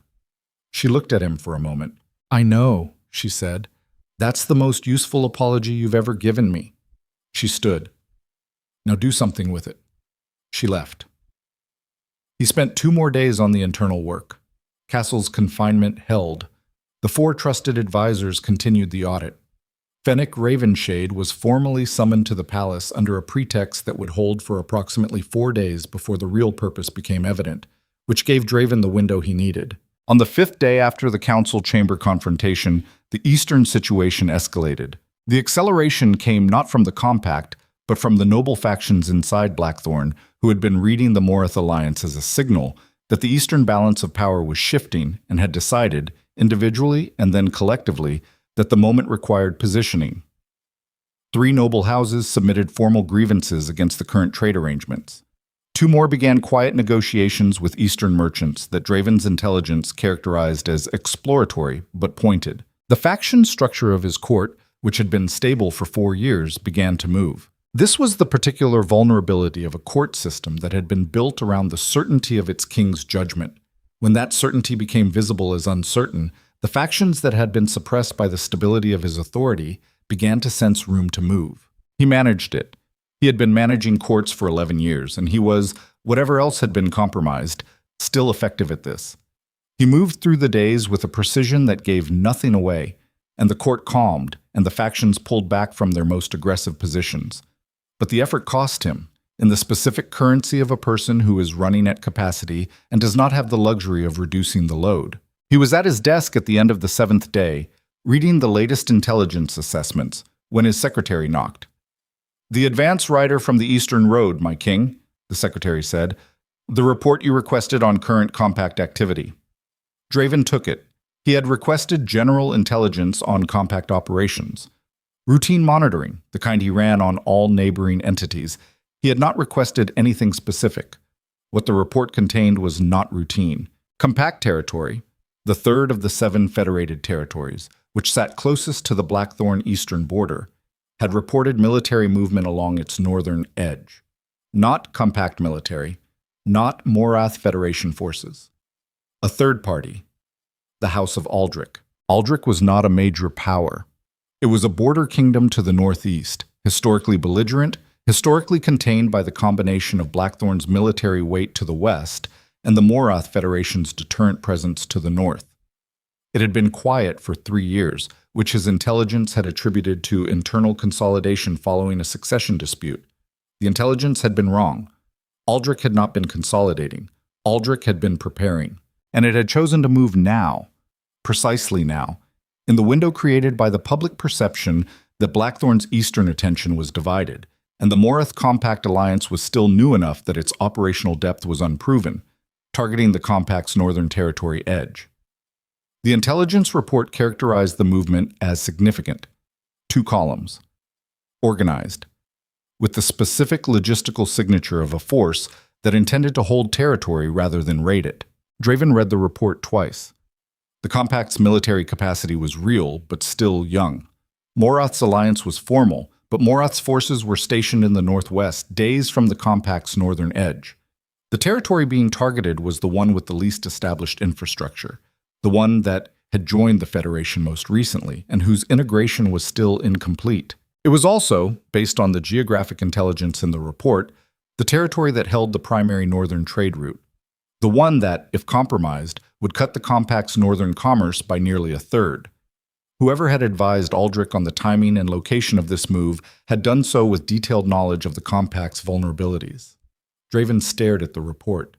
Cassell had been confined for 5 days. But Cassell had been building his information network for 4 years. And information networks did not stop operating because the person at their center had been removed. They continued on their own momentum through the relationships and channels and embedded contacts that had been cultivated across years until someone actively dismantled them. He had been dismantling. He had not yet finished. He stood. He moved fast through the corridor to the room where his 4 trusted advisors were still working through the audit. He put the report on the table in front of them. How much of what Castle's channels carried would have reached Aldrich, he said. The fastest of his advisors scanned the report, looked up, looked at the intelligence assessment that was still spread across the audit table. Enough, the advisor said. Draven, enough. He had 3 choices. He could mobilize Blackthorn forces to the eastern border. This was the response that his court would expect, that his military advisors would recommend, that the conventional logic of an empire protecting its territory would dictate. It was also the response that would, in the current political climate, look like Blackthorn attempting to absorb the Compact's territory under cover of defending it, exactly the kind of imperial aggression that would validate every Eastern territory's instinct to align with the Compact instead of Blackthorn, and would potentially trigger the full weight of the Morath Federation against him. He could do nothing. Let the Compact and Morath handle Aldrich. This was the cleanest political option. It involved the least risk of misinterpretation. It also meant watching an attack enabled by his court's compromised intelligence damage a territory of people who had trusted Seraphina's Federation, and doing nothing about it because the political optics of involvement were complicated. Or he could ride east, not with an army, alone, to a woman who had no reason to receive him in a territory he had no formal relationship with, to offer intelligence about an attack that was already in motion and that he could not stop from Blackthorn in time to matter. He looked at the map. He looked at the intelligence report. He thought about Seraphina in that courtyard. I want nothing from you. That's where I actually am. He thought about what Castle had said. You were going to let a woman sit at the center of this empire and call it love. He thought about Celestia. Do something with it. He thought about the specific and unambiguous fact that Aldrich's forces were moving because intelligence that had leaked from his court had given them the window and the map. He was responsible, not fully, not in the sense of intent, but the attack on the Compact's northern territory was enabled by a corruption that had lived inside his walls, and whatever the political complications of his involvement, he was responsible. He turned to his advisors. Have my horse prepared, he said. No retinue. No military escort. 1 rider. They stared at him. My king, the senior advisor said. Aldrich's forces are already mobile. The Compact's northern territory is 3 days' hard ride. If you go alone, 3 days, Draven said. Then I need to leave within the hour. The court, the factions. If you disappear without... You will manage the court, Draven said. You know the positions. You know the critical relationships. You are 4 intelligent people, and I am giving you 4 days. He looked at each of them in turn. The one thing you will not do is mobilize military forces toward the east. Nothing that can be read as imperial expansion. If the factions push, hold them. If it becomes untenable, send for me. And if Aldrich moves faster than projected, the advisor said, if they reach the Compact's trade route before you can, then I ride faster, Draven said. He was at the stable within 20 minutes. The horse they brought him was the right one, his best distance runner, not his military mount, built for sustained pace rather than impact. He changed out of his formal clothes into riding gear that marked no rank. He did not carry his crown. He had not carried it since Seraphina left. Not literally. He wore it at formal functions because that was required. But the weight of it had shifted somewhere in the past 2 years. From something he associated with power to something he associated with what power had cost him, and he had stopped finding comfort in it. He rode out of the eastern gate at the end of the day's first light, when the palace was still running on the early morning inertia that preceded the official start of business, and no one who might raise a formal objection was yet at their post to raise it. He rode hard. The first day covered ground in the way that focused physical effort covers ground when there is enough urgency behind it. Not quickly enough, never quickly enough, but continuously, with the discipline of a man who had learned endurance through years of campaign riding and who understood that pace over distance beat pace over an hour. He stopped twice. Water. Brief rest for the horse. moving again. There is something clarifying about physical urgency that no amount of strategic deliberation can replicate. A man on a horse with a destination and a timeline has a specific and uncomplicated relationship to his own choices. Every mile covered is a mile that could not be covered sitting in a study. Every hour of riding is an hour of doing the only thing that might matter. Draven had spent 2 years doing everything except the thing that might matter. He rode. The second day brought rain. Hard, horizontal rain from the north that reduced visibility and made the road slick and turned the last hour of daylight into a technical problem of navigation rather than pace. He pulled up at a way station, one of the network of simple buildings maintained along major roads for exactly this kind of travel, and spent 4 hours sleeping with his back against the wall and his hand near the documents he was carrying. The documents were the intelligence report on Aldrich's movements and something else. Something he had written himself the night before he left, in the specific and unmanageable hours between the decision to ride and the moment of departure. A letter. Not diplomatic. Not formal. A letter that said what actually needed to be said, in the language of a person rather than a position, to a woman who deserved the full truth and had been operating without it for 2 years. He had not decided whether to give it to her. He had written it because the writing was part of the accounting he owed, whether or not she received it. A reckoning conducted only internally was not a full reckoning. He had learned that much. He slept 4 hours. Rode again at first light. The third day was clear and cold, and he made better time, and by late afternoon the geography was beginning to shift in the specific way of territory that had organized itself around trade infrastructure. Roads maintained with consistent investment, way markers placed at logical intervals, settlements at the distances that suggested planning rather than organic growth. The compact's work was visible in the landscape itself. He passed 2 settlements that had compact administrative markings on their public buildings. Both were more orderly than the comparable Blackthorn border settlements he had passed on the first day. He noted this without judgment. He had built what he had built with the tools and priorities he had brought to it. She had built what she had built with hers. The difference was instructive. He reached the edge of compact territory proper by late evening of the third day. At the borderway station, properly staffed, which was not universal among smaller political entities, he was stopped by 2 guards whose bearing and equipment were better than he had expected. "Rider," one said, "state your business in compact territory." "I need to speak with First Voice Vale," Draven said. "Immediately. I have intelligence relevant to the northern border situation." The guards looked at him. At his horse. At his clothes, which were riding gear with no rank markings. "Your name," the guard said. He considered this for half a second. "Draven Kaelor," he said. The guards went very still. "The King of Blackthorn," the second guard said. Flat. Not a question. "Yes." The silence that followed had the texture of a situation moving outside its expected parameters. "Stay here," the first guard said. He moved to the way station building. The second guard remained, positioned with a precision that was professional rather than hostile. Draven waited. He heard, through the way station wall, the low, urgent tone of someone sending a fast message. Compact communications infrastructure was good. He had noted this in the intelligence reports. He waited. 20 minutes later, a rider came back.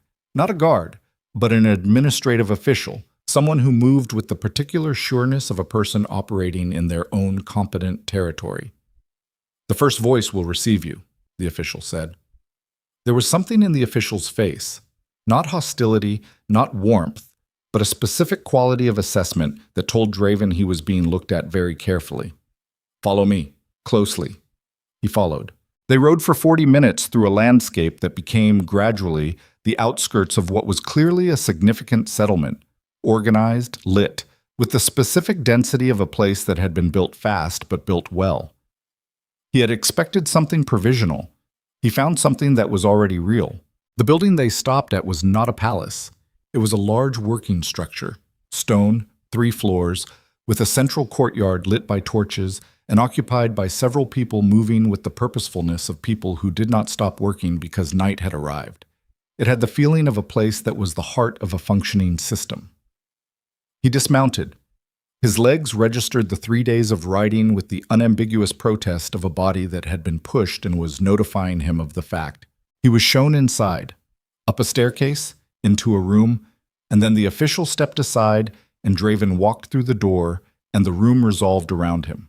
A working room, maps on the tables, documents stacked in organized order, two people who were not Seraphina moving quickly toward the exit as he entered. And then the door closed, and it was just her. She was standing at the main table with her hands flat on a map. She had not changed in the ways he had expected. He had been building a picture of her in his mind for 2 years, updating it as the intelligence reports arrived, and he had thought he had calibrated accurately. He had not. She was thinner than he remembered, with the specific thinness of a person who had been working too hard for too long and hadn't fully noticed. There were shadows under her eyes that were recent, probably the last week, probably the Aldrich intelligence. She was wearing working clothes. Her hair was loose in the way of someone who had not yet gotten to it that morning or had pulled it free during a long evening. She was not wearing anything that marked her as the first voice of a sovereign entity. She looked like herself, only more distilled, as if the 2 years had burned away everything that wasn't essential. She looked at him across the map table and said nothing for a long moment. "You rode alone," she said finally. Not a greeting, an assessment. "Yes." 3 days. "Yes." She looked at him with the full and complete attention she had always brought to things that mattered, and he felt it the same way he had always felt it, like being seen accurately, which was both the thing he had sought from her and the thing he was most exposed to. "Why?" she said. He reached into his coat and placed the intelligence report on the table between them. "Aldrich is moving on your northern territory," he said. 2 columns. "The intelligence on your vulnerabilities came from inside my court. I'm responsible for the damage that intelligence may cause, and I came to give you everything I have so you can counter it." She looked at the report, did not touch it yet, looked at him. "That's why you came," she said. "Is that all of it?" He met her eyes. No, he said. "There are things I should have told you 2 years ago, and I didn't know all of them 2 years ago, and the ones I did know I didn't say clearly enough, and you deserve the full accounting." He held her gaze. "But Aldrich moves first.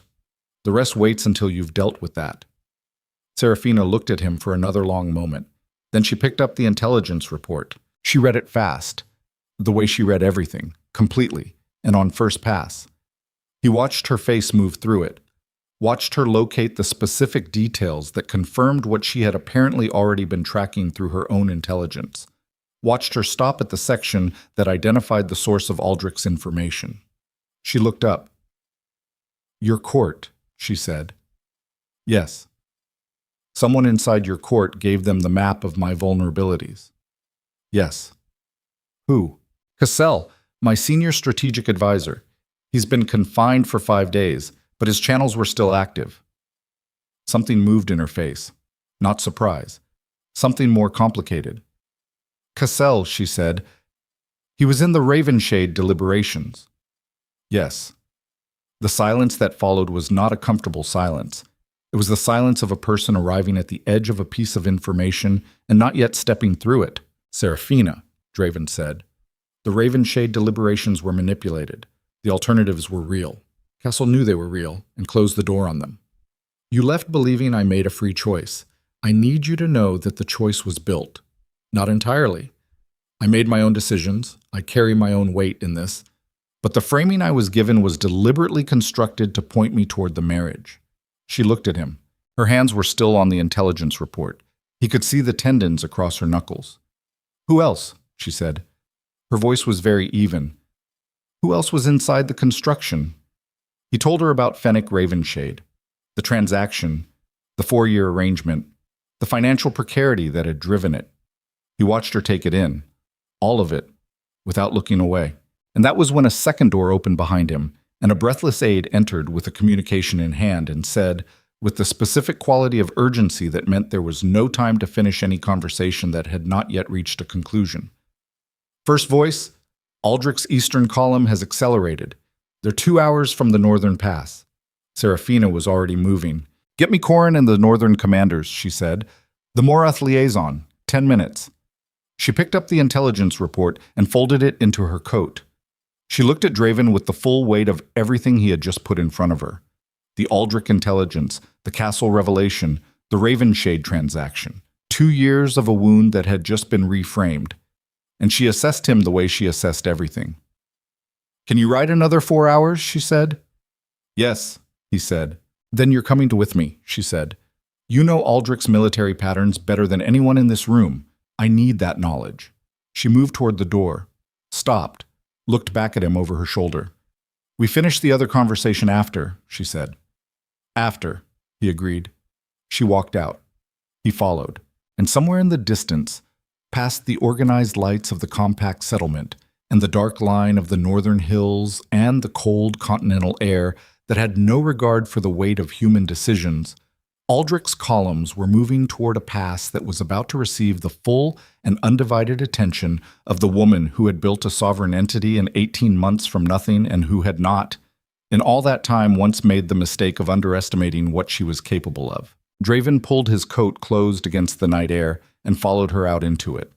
The accounting was not finished, but the accounting had never been the whole of what this was. The Northern Pass had a name in the old territorial maps, Greyveal. It was not a dramatic name. It had not been a dramatic place, historically, a functional gap in the ridge line that separated the compact's third territory from the Aldrich border, used primarily by merchant caravans moving seasonal goods and by the occasional surveyor updating route assessments. It was narrow enough that 2 wagons could pass each other with care, and wide enough that a determined military column could move through it at speed if the defensive positions on either side were unoccupied. Aldrich's intelligence had told them the positions were unoccupied. Aldrich's intelligence was 2 weeks old. Seraphina had been moving people into those positions for 11 days. Draven understood this as he rode beside her through the dark, listening to her brief her northern commanders with the clipped efficiency of someone who had been running this scenario in her head long enough to have contingencies for her contingencies. She did not shout. She did not perform urgency. She spoke at a pace that was fast enough to cover everything and slow enough that the people listening could retain it, and the people listening moved with the focused economy of a unit that had been trained well and trusted their command. He had built armies. He knew what trust between a commander and a unit looked like in the body. It looked like this. "The eastern column is their primary force," she told her commanders. "The western column is a feint, smaller, faster, designed to pull our attention while the eastern column takes the pass. We're not going to let them pull us." She looked at a compact, weathered woman on her left, Koran, her northern military chief, who had the bearing of someone who had been doing this specifically and professionally for 20 years. "Eastern column is yours. Full defensive engagement at the ridgeline. Do not enter the pass. Let them come to you." "And the western feint," Koran said. "I'll handle it," Seraphina said. Koran looked at her. First voice, "I'll handle it," she repeated. Not arrogant, flat and final. The tone of someone who has calculated their own involvement and is not entertaining debate about it. Koran looked at Draven, a fast, assessing look that asked who this was and whether he was a liability. "He knows Aldrich's military doctrine," Seraphina said, without looking at either of them. "He rides with me." Koran accepted this with the specific efficiency of a military professional who knows when a decision has been made. They reached the ridgeline position 40 minutes before Aldrich's eastern column arrived at the pass entrance. Draven spent those 40 minutes doing the most useful thing available to him, which was translating his knowledge of Aldrich's tactical patterns into specific, actionable predictions for the people who needed them. He had fought against Aldrich-affiliated forces twice in his career. He knew the doctrine, the particular sequencing of their assault formations, the way they used their second line, the specific tells in their initial positioning that indicated whether the command intended to push hard or probe for weakness first. He told Koran's people all of it, in plain language, without hierarchy or performance. He was not a king here. He was a person with information that was relevant. They listened. They asked sharp questions. He answered them. Seraphina was 15 feet away throughout, running her own preparation. She did not look at him during this period. But once, when he was mid-sentence in an explanation of Aldrich's flanking tendencies, she said, from across the distance without turning, "They also pull their archers back earlier than you'd expect. They're protecting the archers at the cost of forward momentum. Account for that gap." The people around him absorbed this addition without comment, because it was clearly accurate and clearly useful. He noted that she had been doing her own research on Aldrich. Of course she had. The Eastern Column arrived. What followed was not a battle in the sense that full military engagements are battles. Massed forces, sustained duration, the kind of event that generates official historical accounts with specific named phases. It was a hard, ugly, efficient defensive engagement along a ridgeline, conducted in darkness and cold, between a column of forces that believed they were approaching undefended territory and a defensive position that had been waiting for them with specific knowledge of their doctrine. It lasted 2 hours. Draven fought. Not as a commander. He had no command authority here, and he would not have taken it if offered. But as a person who could fight and was in a position where fighting was the relevant skill. He had not been in active combat for 3 years. His body remembered it with the comprehensive and unglamorous totality of real physical memory. The weight, the noise, the particular quality of attention that combat required, which was total and left no room for anything else. This, in its way, was a relief. For 2 hours, he did not think about Seraphina or Cassel or the letter in his coat or the accounting that waited on the other side of this night. He simply did the next necessary thing, and then the next, and the dark and the cold and the press of Aldrich's front line were entirely real and entirely present and required everything. The Eastern Column broke at the 2-hour mark. Not routed, they pulled back in reasonable order, which indicated professional command, but decisively repelled from the pass approach. Corrin's people held the ridgeline. The western feint, which Seraphina had taken with a smaller, faster unit to intercept before it could create a second pressure point, was neutralized in 90 minutes. Draven did not see this engagement directly. He heard it, the distant organized noise of a sharp engagement moving through its stages. And then it was over, and the Compact's communication network delivered the confirmation with the efficiency that was becoming, he noted, a consistent feature of everything she had built. Compact wins. Aldrich withdrawing on both fronts. The aftermath of a military engagement has its own specific texture. The decompression of adrenaline, the accounting of damage, the administrative machinery of aftermath that kicks in before the full understanding of what just happened has finished arriving. Draven moved through it. He helped where he could be useful. He stayed out of the way where he could not. He had a cut along his left forearm that was not serious but was persistent. And at some point, one of the Compact's field medics, young, efficient, with the no-nonsense manner of someone who had been trained by a person who prioritized function over ceremony, cleaned and bound it without asking who he was or caring about the answer. He thought, with a particular ache, that this was her influence. This quality of practical care delivered without deference. She had always trained people to treat the wound first and establish social context later. He stood at the edge of the ridgeline as the sky began its pre-dawn shift from black to the deep gray that preceded light, and looked north at the retreating indication of Aldrich's withdrawal, and felt the full weight of the night settle into his body. Seraphina found him there 20 minutes later. She was dusty and had a scrape along her jaw that was already beginning to show color, and her hair was entirely free now, having lost whatever had been holding it at some point during the engagement. She looked like a person who had been doing hard physical work in the dark, which she had been. She stood beside him and looked north. They stood without speaking for a while.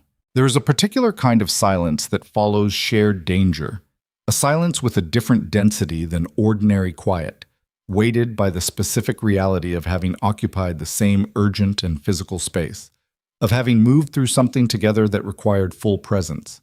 It is not comfortable silence, exactly. It is honest silence, the kind that doesn't require anything of the people inside it. They stood in it for a while. "How bad?" he said finally. "We lost 4, she said. Her voice was level, the specific levelness of someone who was carrying those 4 and was not going to set them down, but was also not going to perform the weight of them for an audience. 11 wounded, none critical. Aldrich took significantly more. She paused. "The pass is clear." He nodded. "Your medics are good," he said. "I trained 2 of them myself," she said. He believed it. They stood for a while longer. "Seraphina," he said. "Not yet," she said. "I have 3 hours of aftermath work. After that." "After that," he agreed. She walked back toward the command position. He stayed on the ridgeline and watched the sky change and thought about nothing in particular, which was the appropriate mental state for a person who had 3 hours to wait before the most important conversation of his life. The dawn came.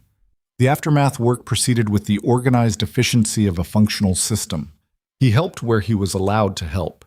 He was not given command of anything and did not seek it. At some point, food appeared. Someone had organized a supply delivery from the nearest compact settlement, and the food was plain and plentiful and hot, and he ate it standing up next to a fire with Koran, who had decided, apparently, that he was not a liability and could be spoken to. "She knew Aldrich was coming before your intelligence arrived," Koran said. Not accusatory. Informational. "I figured," he said. 3 days before," Koran said. "Her own merchant network flagged the supply movements near the Aldrich border. She's been running this preparation in parallel with everything else." Koran looked at him sideways. "You didn't bring her the warning. You brought her confirmation." "I know," he said. Koran looked at him for a moment.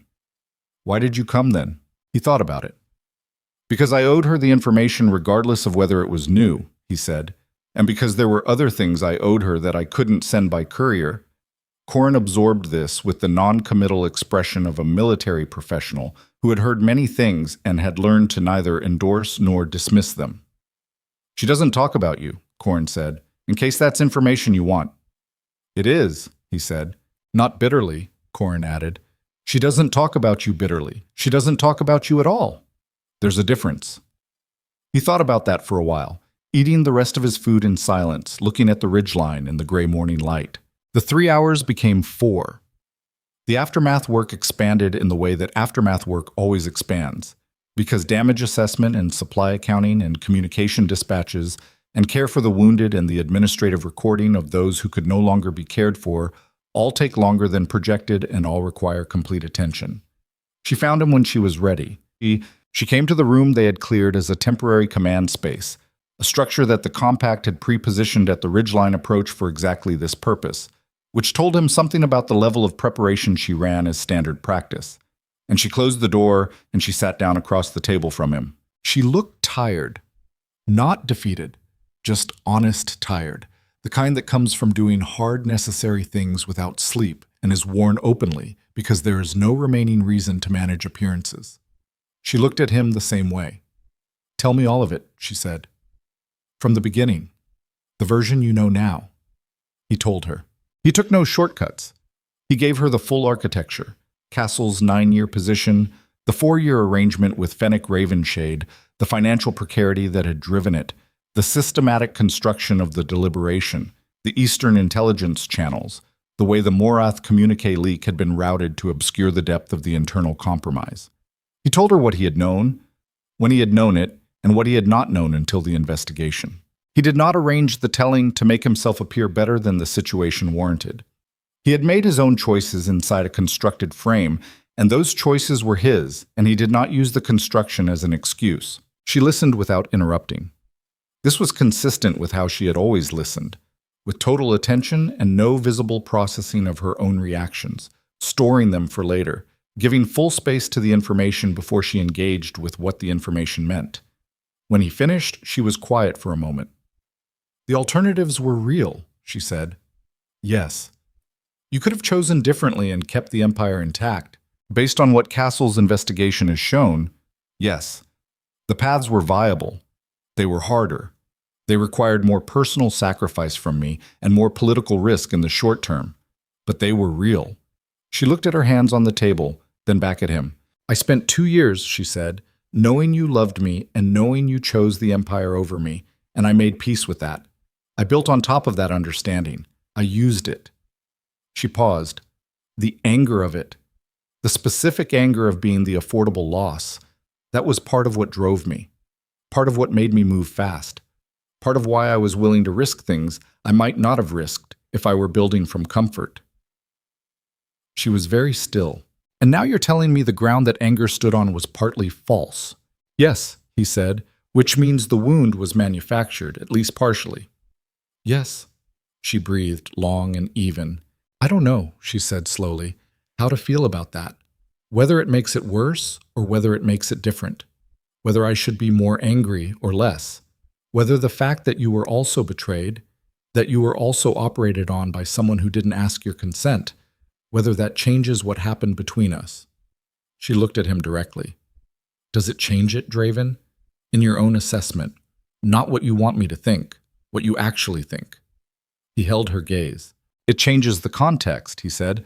It doesn't change what I did. I made the choice that was put in front of me. I could have pushed harder on the alternatives. I could have asked more questions. I had been with you for 7 years, and I trusted an advisor's framing over my own knowledge of what we had, and that is a failure that belongs to me regardless of who constructed the frame. He paused. The betrayal of you is mine. The manipulation was Castle's. Both are true. She considered this for a long time. Outside, the morning was fully arrived now, gray and cold and real. Why did you come? She said finally. All of it. Not just the Aldrich intelligence. The real answer. Because you deserved the truth, he said. Because you have been building your life on an incomplete picture of what happened, and I am the only person who could give you the complete picture. And giving it to you mattered more than the political complications of coming here. He paused. And because I needed you to know. Not for what it might change, just because you deserve to know. She looked at him. That's not all of it either, she said. He met her eyes. No, he said. It isn't. The silence between them had a particular quality. Not the empty silence of avoidance. The full silence of two people who have said most of what needs to be said and are standing at the edge of the part that is hardest. I still love you, he said. I have not found a way to stop. I have not particularly tried to stop because it has seemed dishonest to try. But I'm not telling you because I expect it to change anything. I'm telling you because you asked for all of it, and that is all of it. Seraphina looked at him for a long moment. She looked at him the way she had always looked at things that required full assessment, with the complete attention of a person who had made it a discipline not to see what they wanted to see instead of what was actually there. You're different, she said. Yes, he said. Not in the way men change when they want something, she said. In the way men change when they've actually gone through something. Yes, he said. She stood, walked to the small window and looked at the ridgeline, at the gray morning and the evidence of the night's work still visible in the landscape. There is something that happens to a person who has been through genuine transformation, not the performed transformation of someone who has decided to appear different, but the real structural change that comes from having a foundational belief demolished and having to rebuild from the exposed ground up. The change is visible to people who know how to look for it in the way a person occupies their own presence. The performed version has a quality of effort to it. The real version has the quality of something that has settled, something that no longer requires maintenance because it has become the actual foundation rather than a coat applied over the old one. Draven sat at that table in the morning light, and he had the quality of the real version. Seraphina, who had always known the difference, saw it. She turned back. I'm not the same person who stood in that gallery, she said. I know, he said. I built something. I made choices. I have 7 territories and 40,000 people whose political and economic stability depends on the quality of my judgment. I am not available to be someone's second act of courage. Her voice was not harsh. It was precise. I need you to understand that before we go any further. I understand it, he said. The Empire, she said. Your marriage. Celestia and I have had an honest conversation, he said. The marriage was a political arrangement. She has known from early on that it was not an emotional one. She is more honest than I gave her credit for when I was primarily seeing her as a variable. She told me to come to you. He paused. The political situation is complex. I'm not pretending it resolves cleanly, but Celestia is not an obstacle, and she would not wish to be treated as one. Seraphina was quiet. You rode 3 days alone, she said. Yes. No crown. No retinue. No. That is not a thing you would have done 2 years ago. No, he agreed. It isn't. She sat back down across from him, not close, but present, in the specific and unmanaged way of someone who had made a decision about the level of presence they were offering. I need time, she said. I'm not saying no. I'm saying I need time, and I need that time to not be pressured, and I need whatever happens next to be built slowly enough that it's built right. She looked at him steadily. The compact is real. My work here is real. Whatever I give you, it will not be at the cost of what I've built. Those are not negotiable. I know, he said. I would not ask you to negotiate them. You would have, she said, 2 years ago. Yes, he said. I would have. 2 years ago, I would have found a way to frame it as a choice between your work and us, and I would have believed I was being reasonable. He held her gaze. I know what I was. I know what I didn't see. I am not asking you to forgive that quickly. I am asking for the chance to demonstrate something different over time that is long enough to mean something. She was quiet for a moment. What happened to Cassel? She said. Formal process. He will answer for the intelligence channels, for the deliberation manipulation, for the damage to the Empire. The full accounting. He paused. He believed he was serving Blackthorn. I believe that's true. It doesn't change what he did. And Fennec Ravenshade. Celestia asked me not to protect him because of the family connection.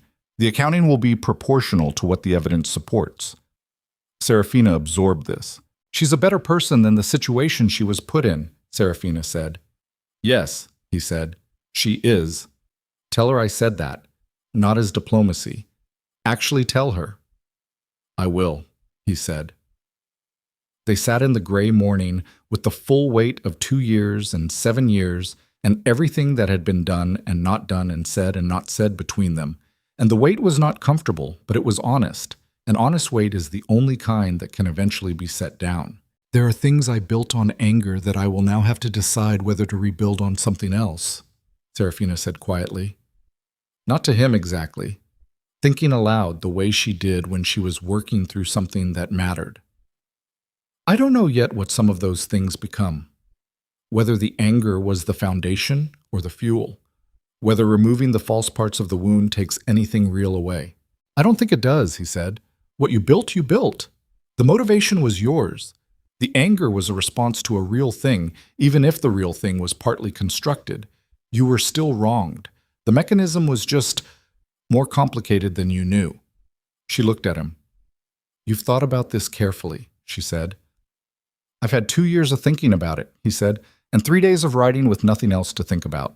The small sound she made was not quite a laugh, but it was something adjacent to it, and it was the first time in 2 years that something adjacent to laughter had passed between them, and he felt it in his chest with a specificity he had not felt anything in a very long time. You need to eat something, she said. You look like you've been riding 3 days without enough food. I have been riding 3 days without enough food, he said. Come on, she said. She stood. He stood. She moved toward the door, and he followed, and they walked out into the full morning together. Not side by side in the way of people who have resolved everything. Not at a careful distance in the way of people who have resolved nothing, but in the natural proximity of two people who are beginning, with appropriate caution and appropriate honesty, to figure out what the next thing looks like. What followed was not a swift reconciliation. Seraphina Vale was not a woman who moved quickly through things that required time. And Draven Kaelor was not a man who deserved to be moved through quickly, and both of them understood this with the specific and unsentimental clarity of people who had done enough damage, in different ways, to know the cost of rebuilding wrong. He stayed in compact territory for 6 days. Those days were not romantic. They were operational. There was aftermath work from the Aldrich engagement. There was the diplomatic response to Aldrich's withdrawal that needed to be framed correctly to prevent a second attempt. There was the formal communication to the Morath Federation about the engagement and the Compact's response, which Seraphina drafted with a precision that reflected both gratitude for the alliance and the clear communication that the Compact had handled the situation without requiring Morath's direct military intervention. A message that established the Federation's operational credibility without diminishing the alliance's value. He was useful in some of this work. He knew things about Aldrich, about Morath, about the continental political dynamics that were relevant. She used what was relevant and set aside what wasn't, with the same efficiency she applied to everything. In the evenings, when the work had reached its stopping point, they talked, not about the past, primarily, about the present, about what they had each become over 2 years, about the Compact's structure and where she saw it in 10 years, about what he had found in the excavation of his own court, about the difference between loyalty that was structural and loyalty that was relational, about Celestia, whom Seraphina asked about directly, and whom he described with the honesty she deserved. About the 3 territories that had joined the compact most recently, and the specific challenges of integrating political units that had been sovereign for generations into a shared framework. She talked about her work the way she had always talked about things she cared about, with full engagement and no performance of enthusiasm, because real enthusiasm doesn't require performance, it just shows. He listened the way he had not listened in years, without the constant background processing of how information related to his own strategic interests. Just listening. On the 4th evening, she showed him the building she had started with. The original 2-floor stone and wood structure, which was now integrated into a larger complex, but still visible in the architecture if you knew to look for it. "I read the guild reports in that room," she said, pointing to the upper floor. "The first week. Trying to understand what the Eastern trade relationships actually were versus what I'd been told they were from inside your court's perspective." "Were they what you expected?" he said. "They were more," she said, "significantly more. The Eastern networks had been underserviced for years. Everyone was operating on relationships that were held together by habit and inertia rather than genuine value exchange. I just showed up and offered genuine value exchange." She looked at the building for a moment. "It shouldn't have been as easy as it was. It was easy because the bar had been so low for so long." "I know," he said. "That's something I'm working to change in Blackthorn's approach." She looked at him. "Working," she said. "In process," he said. "Not finished. Not pretending it's finished." She nodded, looked back at the building. "I was so angry," she said quietly. "For the first 8 months. Not the kind of anger that makes you loud. The kind that makes you precise. Every analysis I wrote, every negotiation I ran, every decision I made, there was this layer underneath it that was just, I will not be the affordable loss. I will not be the thing that was set aside." She paused. "I used it well, but I also want to be honest that I was running, partly. Building as fast as I was, partly because staying still felt like confirming that I had nothing without you." He was quiet, listening.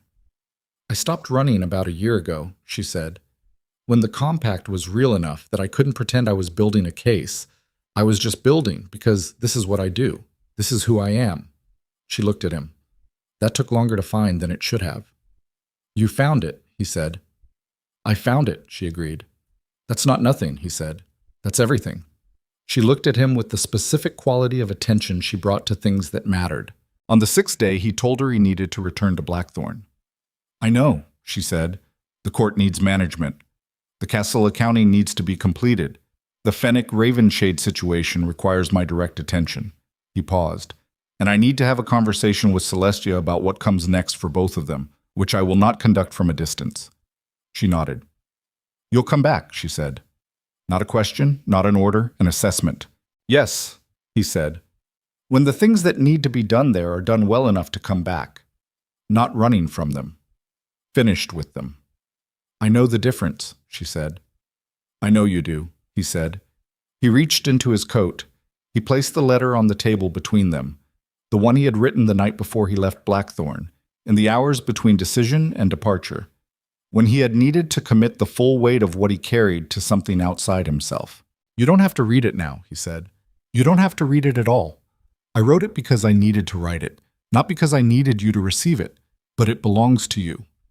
She looked at his handwriting on the outside, her name in the way he had always written it, with the particular care of someone who had written it many times and still did not treat it as routine. She did not pick it up immediately. "I'll read it," she said. "Okay," he said. He prepared to leave in the practical way of departure. Horse, supplies, the small collection of things he had carried in. Corin, who had apparently decided he was acceptable, gave him a direct nod that passed for warmth from a person who gave warmth sparingly. Seraphina walked with him to the gate. They stood there for a moment in the early morning, which had the same gray clarity as the morning after the Aldrich engagement, clear-eyed and unhurried. "Whatever this is," she said, "it moves at the pace it needs to move. Not faster." "Agreed," he said. "And you stay honest," she said. "No management, no framing. If something is difficult, it's difficult." "Yes," he said. "And Draven." She looked at him with the full directness she had always brought to things she needed him to hear. I am not available to be rescued. I don't need your empire. I don't need your protection. I don't need your resources or your political weight or your military reach. She held his gaze. If you come back as a person, not a king offering terms. I know, he said. I'm not sure I knew that 2 years ago. I know it now. She looked at him for a moment longer. Good, she said. She held out her hand. He took it. Not a courtly gesture. The handshake of two people who had decided something specific and were marking it with the simple physical reality of contact. Her hand was warm and real and had the particular grip of someone who meant what they did. He held it for 3 seconds, released it. He mounted. She stood at the gate and watched him ride, and this time, as he reached the turn in the road, he looked back. She was still there. She did not wave. She did not perform anything. She was just standing in the gate of the thing she had built, in the early morning light, watching him go with the open and unmanaged expression of a person who was allowing herself to feel something without deciding in advance whether to feel it. He turned back to the road. He rode. There is something about the long ride home after a defining event that functions as a kind of enforced meditation. The road does not hurry. The miles require the same passage of time, regardless of what the rider carries, and the rider must simply move through them with whatever is on their back, and cannot put it down, and cannot speed past it, and must eventually find a way to carry it that does not break them. Draven rode back through 3 days of varying weather and varying terrain and carried everything: the conversation, the letter left on the table, Seraphina's hand in his for 3 seconds, and the specific reality of what it had felt like to finally tell the truth and not be destroyed by it. He thought about what it had cost to get here. Not the immediate cost. The 3 days of riding, the Aldrich engagement, the physical difficulty of it all. The real cost. 7 years of knowing someone, 2 years of having made a decision about them, 2 years of watching the consequence of that decision become consequential in ways he had not projected. He thought about what Castle had said in the council chamber, and what had been his final advisory assessment. You were going to let a woman with no bloodline sit at the center of this empire and call it love. He thought about the 47 territories that were now either members of or formally affiliated with the Varanthos Sovereign Compact, about the Morath Alliance and the continental weight it represented, about the merchant networks that moved through the Compact's infrastructure with the ease of water through a well-built channel, about the 3-territory border resolution that had taken 1 afternoon and 11 years of experienced diplomats had not managed. No bloodline. She had built a sovereign entity with more diplomatic credibility per square mile than any structure he had spent 11 years constructing. Castle had been right about one thing. Letting a woman like Seraphina Vale sit at the center of an empire and call it love would have changed the empire. He simply had the transformation backwards. It would not have weakened it. It would have made it something it had never been. Something worth building. He reached Blackthorn on the 3rd evening, rode in through the eastern gate in the dark. His secretary was waiting, had been tracking the expected timeline, and met him without fanfare with the practical efficiency that was the best quality his court had left to offer at this point. The faction situation, Draven said, dismounting. Managed, the secretary said. Your advisors held it. The castle process. Progressing. 2 days from formal conclusion. The Ravenshade summons. Lord Fennec is in residence. He has been, I think, somewhat aware of why. Good, Draven said. Tomorrow. He walked into the palace. Up the stairs, past the eastern gallery. He stopped there for a moment, in the dark, and looked at the spot where she had stood in a green dress, while 3,000 people celebrated what he had chosen instead of her. He stood there long enough to let it be fully real. Then he walked on. He met with Celestia that evening. Not formally. He came to her sitting room and knocked, and she looked up from her reading with the assessment of a woman who had been waiting for this without knowing exactly when it would arrive. He told her everything. The full conversation. Seraphina's words. The handshake at the gate. The letter on the table. Celestia listened with the specific quality of her listening, which was honest and intelligent and required the speaker to mean what they said. When he finished, she was quiet for a moment. She said I was a better person than the situation I was put in, Celestia said. Yes. She's right, Celestia said. Not with satisfaction, with the matter-of-fact tone of someone acknowledging an accurate assessment. I want you to know something, Draven. This marriage, what it actually was, it was not what I would have chosen for myself either, given a different situation, given a situation where I was not also being managed by my uncle's financial interests. She looked at him directly. I deserved better than a transaction.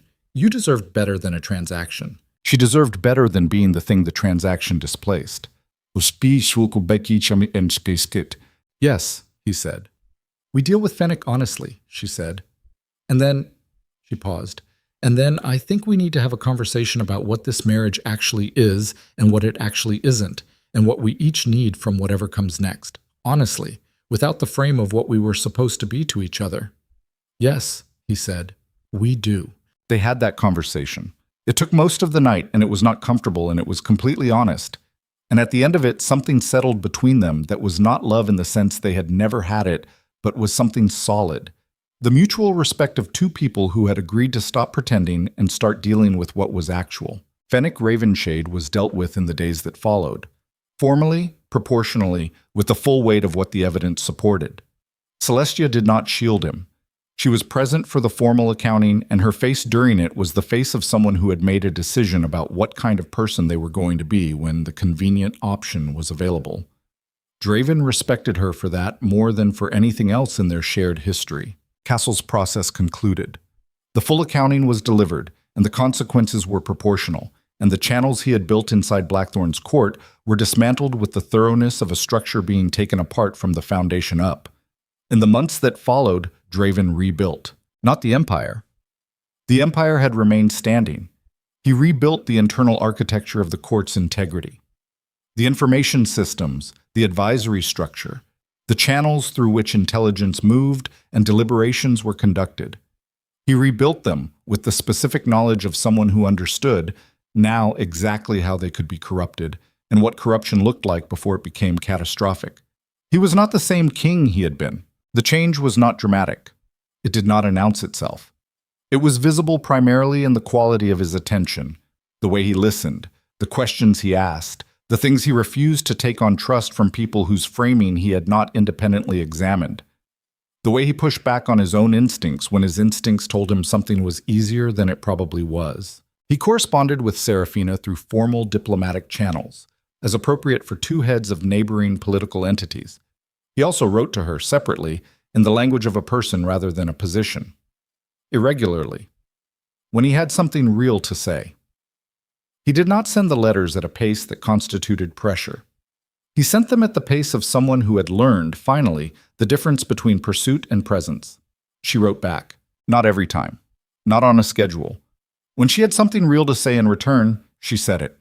Her letters were like her, precise, undecorated, occasionally showing the specific and unperformed warmth of someone who is allowing themselves to feel something without editorial management. He read them carefully, more than once, filed them in a place that was not his official correspondence. The world continued. The compact grew.